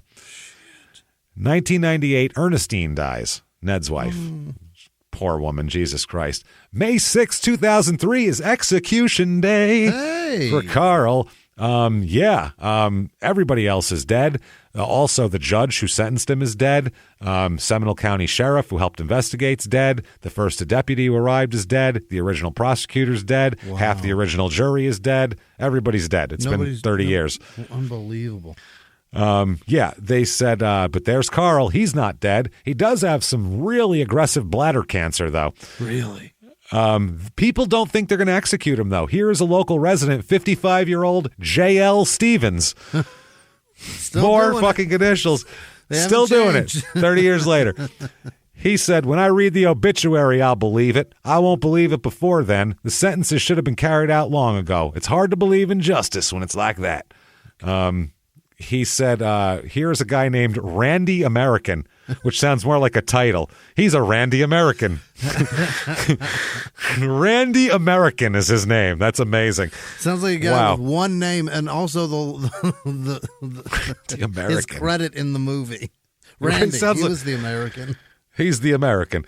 He said, if you want my opinion, he's going to end up dying in prison. I just don't know why it's taken so damn long. So last try at clemency, his lawyer said, quote, he's not the devil. And the clemency board said, we beg to differ. We think he is actually the devil. Sheriff Dan White, by the way, he's dead now. But at one point he said, if I had my way about it, I'd have me a large oven and I'd pre-cook them several days just to keep them alive and let them punish. And I don't think that would satisfy me. What? If the sheriff has sick thoughts like that, he might not want to be. Let's not have him be the sheriff. Keep an eye on that guy. Oh, my God. So anyway, Isaacs has been suffering from bladder cancer and wears a colostomy bag into the death chamber. Final meal. Yeah. Final the contents meal of his bag. Well, first of all, he said that he is remorseful and that he's not the same hot-headed person that he was back then. No. Last meal, pork and macaroni. pinto beans, sautéed cabbage, carrot salad, a dinner roll, chocolate cake, and fruit punch. It's the regular meal they gave him. Yeah. And he refused it, didn't want it. Wouldn't even eat it. When they get him out there, he declined an opportunity to make a final statement, but did ask for a final prayer. Yeah. He mouthed amen after the prayer. This is the first execution in Georgia history where the family members of the victims are allowed to witness the execution. These are the first ones right here. Really? Yep. So they lethally inject him. He's dead. April 4th, 2006, George Dungy dies of a heart attack in prison in Reedsville at 68 years old. Yep. And let's see here. May 4th, 2009, Billy Isaacs dies in Florida at 51 years old. Only one left is Wayne Coleman, who keeps getting parole hearings and keeps getting denied. They're not giving him shit. He's still in prison. He's up. He's too shy. He goes in there. He goes, I don't know, guys. He's up for parole every year, though. Or every couple of years he can get parole. So he might be out. They're going to Shawshank him every year. Every fucking year. He's almost 80 years old now, so it's getting to the point where it's kind of pointless at this point. At some point, he's going to walk in there and go, whether you parole me or not, I don't give a shit. And they're going to go, paroled. Great. You shy cocksucker. Why don't you head on back into prison and meet some people? Fuck you. What are you really going to do at 80? You're going to start a new life? Everyone you know is dead. Just fucking go in there and rot. Who cares? Yeah. Everyone you know is here. So that, everybody, is Donalsonville, Georgia. And one hell of a fucking crazy goddamn twisty case that is. Holy shit. Those are some bad people. How about Billy not outliving Wayne? No, Billy didn't outlive Wayne. That's pathetic. It's amazing. At least Carl died first, though. Carl deserved to die first, I would say. Either way, if you like that story, get on wherever app you're listening to us on. Yeah. That didn't come out smoothly. Whatever app you're listening on, hop on there and give us a review. 5 stars is great. Just say something nice. It doesn't matter what it is. It's not for our ego. It is for business. It helps drive us up the charts. Follow us on social media at Murder Small on Twitter, at Small Town Pod on Facebook, at Small Town Murder on Instagram, as well as heading over to shutupandgivememurder.com. Where you get all the merchandise, number one, but as well, you are going to get tickets to live shows. Holy shit, virtual live show coming up here. October the 27th, virtual live show. We are jacked for that. Cannot wait. It's available for a week after the show, so you can get it that day. You can watch it 20 times. You can get it a couple days later. Do whatever you want with it, just like a real live show, except you're in your living room and we're in a studio, but it looks just like a live show. Yeah. We're not in your living room, though. That would be extra. That wouldn't be like whatever it costs, $20 or something. That'd be more. That would cost a bit more. Get your tickets to that, shutupandgivememurder.com, as well as heading over to patreon.com/crime and sports. What's there, you ask? What is there? The bonus stuff. My God. Like the show, wish there was more of it? Well, there is more of it. There. Yeah. So much more of it. Bonus episodes with the Patreon subscription. Anybody $5 a month or above, just a cup of coffee worth of Patreon. You will get everything, the whole back catalog, like 150 episodes of Patreon back there, and a new episode every single other week. You get it. Every other week. Every other week. It's 4 a month. You get 1 Crime and Sports, 1 Small Town Murder every other week, and you have access to it all. This week for Crime and Sports, we're going back to one of our favorites and one of the favorites of everybody out there, personal ads, where we look through the paper and find desperate pleas for love from 80s and 90s people in newspapers, and they're hilarious. And then for Small Town Murder, we're going to do, back by popular demand, small town festivals, weird county fairs, see if there's like a baby tossing contest, testicle festivals, weird bands. We'll talk about it all. Patreon.com/crime and sports. And with that subscription, you are also going to get a shout out at the end of the show where Jimmy will mispronounce your name terribly. Speaking of that, Jimmy, hit me with the names of the people who would never, ever, ever break out of prison, pick up their little brother, and then go murder an entire family. Hit me with them now. This week's executive producers are Christina Punt, or Punt, I imagine it's Punt, and JB and Yeti Shetty in Canada. Thank you guys. Thank you so much for everything you do for us. It's everybody. Truly appreciated. Other producers this week are Rear Admiral Steinschweiker, Daughters of the American Dream, Corporal Carl Kirshner, Jerry and Jean Lungart, I believe, in Minnesota, Shep Proudfoot, Happy Hour checking in Midland, Texas, Peyton Meadows, Gaetano De Leonardis. I almost said Gaetano. Gaetano. Jessica Finch. My best friend, Tiffany Gonzalez. Law firm Seymour Shitstain and Associates. Meister. Nice. Oh, it's Mr. Fred Blassie in a breakfast mess. What is it? Classy Freddy. From what? What is that? Classy Freddie Blass. He's a wrestling manager. Oh, he's the Hollywood fashion mess, plate. Whatever that is.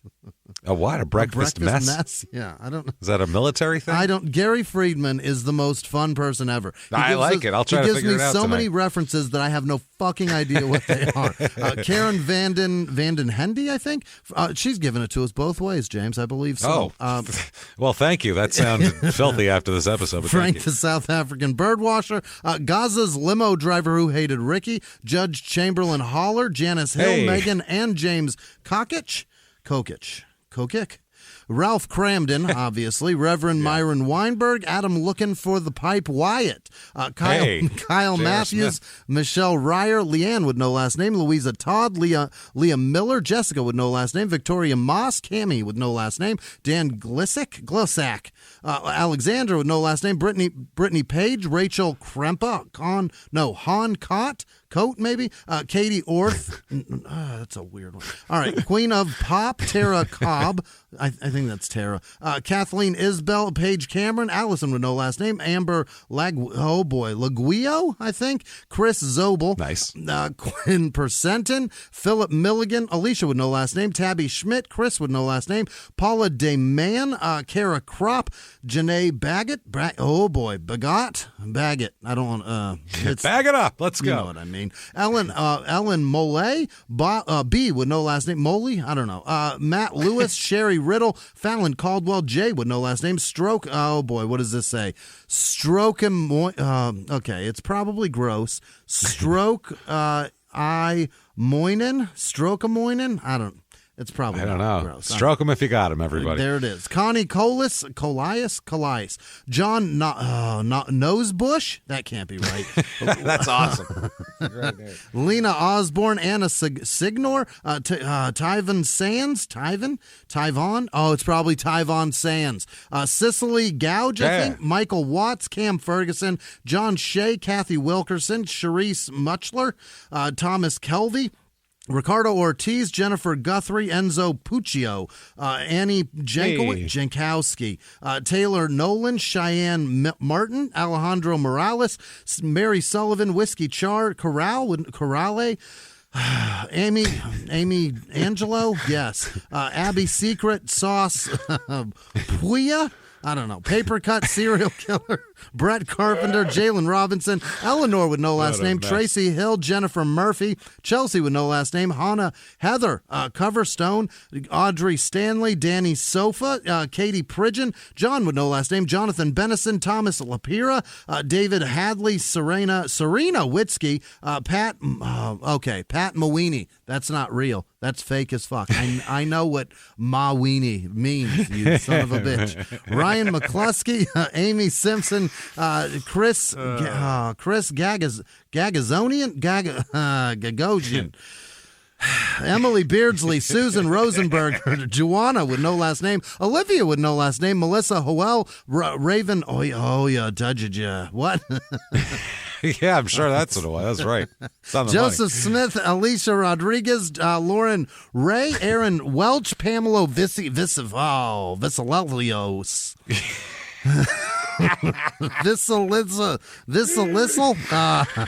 Sorry, Pam. Mrs. Bristle, what the fuck did you say? Angie Doyle, Low Heights, Michelle Burkett, Jesse Werner, Vash Valentine. Wow, that's a cool. All right, Megan Lindaker. It's admiring it. It's beautiful. Nikki with no last name. Kayla Morgan, Jameson Weld, Brandon Backren, Brandon with no last name. Edna Crabapple, 87. Samantha with no last name. Stephanie Castor, Allie Jago, Tara Beaudry, I think. Fucking Dave. What? Jeff Ace, Stephen Moore, Nick Hurlbutt. Jesus. Riley with no last name. James Knight. Brian Holleran. Virginia Liu. Christina McCormick. Gretchen with no last name. Cooper Craig. Pat with no last name. Sydney Alexander. Benny Laps. Michael Klein. Kim Perry. Brianna Boyer. Jenna Pletz. Lindsay Whelan. Stephanie Earl. Ashley Witt. Kara Vanden Andy. Oh, see, she's giving it to us both ways. I think that's the same person. Jake Wright, Stephen Bach, Nicole Mary, Rachel Shiev, Bethany Karen Michelle with no last name. Shiev. Dan Wolf, Todd Wigman, Amy K, Tyler Sanders, Kelly Clark, Shane Smith, Melissa T, Suplex Sunny, Lee Cummings. I wonder if that's the same lady we know. Maybe not. It's possible. Joni Woodling, Lily Truesdale, Taylor, Carcaracciolo. No. Caracciolo, Dr. Tingren, Kylie Novak, Kathy Spellman, Claudia Rodriguez, Layla Radich, Sig Dippy Daddy WFML. My fuck. Ryan Van Fleet, Eric Mueller, Brooke Burmeister, Sierra Featherston. Yep, Stephen Maynard, Brittany Grimes, Ashley Falls, Danny Carter, Joshua Morlock, CJD, Debbie Smith, Tomos Roberts, Stephen Michael Sanchez, Paul Miller, Jen Sylvius, Lawrence Hurd, Laura Spaeth, KTB, Jesse Gordon, fucking it's falling apart, Lindsay Harris, Tyler Race, Bree Thole, Roe the Cat, Meow Meow, Sarah Sulins, Paige Luber, Mondi they can't get tickets to Austin. I'm really sorry. There are a lot of people that really want to get to that Austin show. We have, by the way, Austin, I think we have a few artist tickets that are like ours that they put aside for us, like a couple dozen maybe. Oh. We will release those at some point. Very soon, I imagine. Keep checking. Follow us on social media. Follow the show on social media. They're available. It's, Nick, at Murder Small. Yeah. Aaron Haggard, Andrea Chapman, Jeremy Holman, Emily Smith, Shay Anderson, Gina Ribeiro. Yep, I think so. Alina Moore, I think. Corey Geisbrecht, Matthew Bebbington, Greg Carr, Liz Berliner, Rhonda Green, Thomas Andy, Stephanie Davis. Hey, Christy Arias, Estella Luma Reyes. I don't know. Adam Vella, Piku, what? Justin Golightly, Tori Johnson, sorry, Tori. Suzanne and Walker, Shanna Neal, Heidi Schilling, Rachel Brandilli, I don't know. Danny Brighter, Kyle with no last name, Shadiah Elashker, Kelsey Johnson, Dana with no last name, Taya Berry, Alex Blackstone, John Kelly, Janet Borth, Rebecca Knapp, Madison Graham, Brittany Shippey. Nope, that's Brett Shippey, different person. Haley Brown, Nicole Doss, Caitlin Felix, Alexis Guillen, Alyssa Powell, Dustin Johnson, Dana Palmer, Tracy Curran, Justin with no last name, Melanie Flight, Sherry Leist, Sarah with no last name, Jessica Mallory, Rosie is my cat. All right, good for Courtney, Court Fleischer, Emily Turchi, Rebecca Jones, Mark Latuska, Wendy Pittman, Elizabeth Kruska, Johnson, you know who you are. Holly Boncella, Erica Whiting, Phil May, Amanda Hicks, Melissa Wolf, Alyssa Bates, Victoria Cannon, Steph with no last name, Tamara Wolf, Drake Fisher, Greg Little, Remy with no last name, Caitlin Kalasick, BMP, Osaka, Luja Kakaneka. Wow. Osaka Luka Chenekado.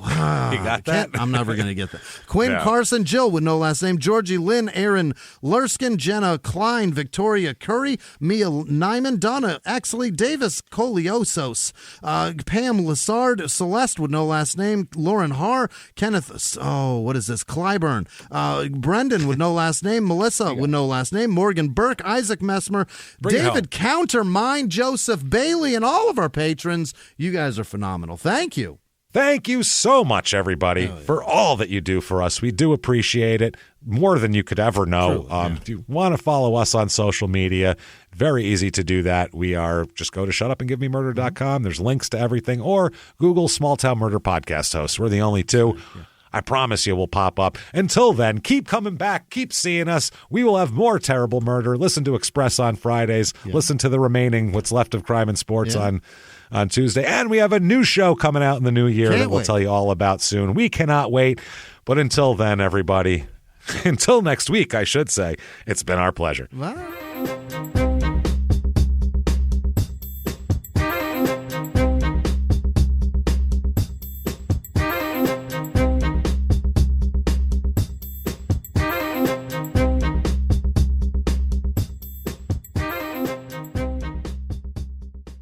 If you like Small Town Murder, you can listen early and ad-free now by joining Wondery Plus in the Wondery app or on Apple Podcasts. Prime members can listen early and ad-free on Amazon Music. Before you go, tell us about yourself by filling out a short survey at Wondery.com/survey. In the 1980s, a rosé swept the country. Hey, Mike, I really like this White Zinfandel. Well, good. Now put it down. I'm going to try another one. White Zin became America's top-selling wine. But most don't know that this sweet drink has a sour history.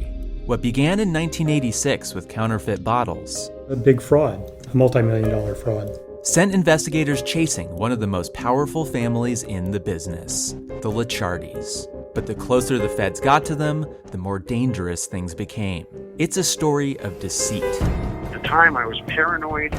Threats. You touch my kids, I will kill you. And murder. With a .22 caliber bullet to the head. What started with a scheme to mislabel wine spilled into a blood-soaked battle for succession. Welcome to Bloodvines. You can binge listen to Bloodvines exclusively and ad-free on Wondery Plus. Join Wondery Plus in the Wondery app, Apple Podcasts, or Spotify.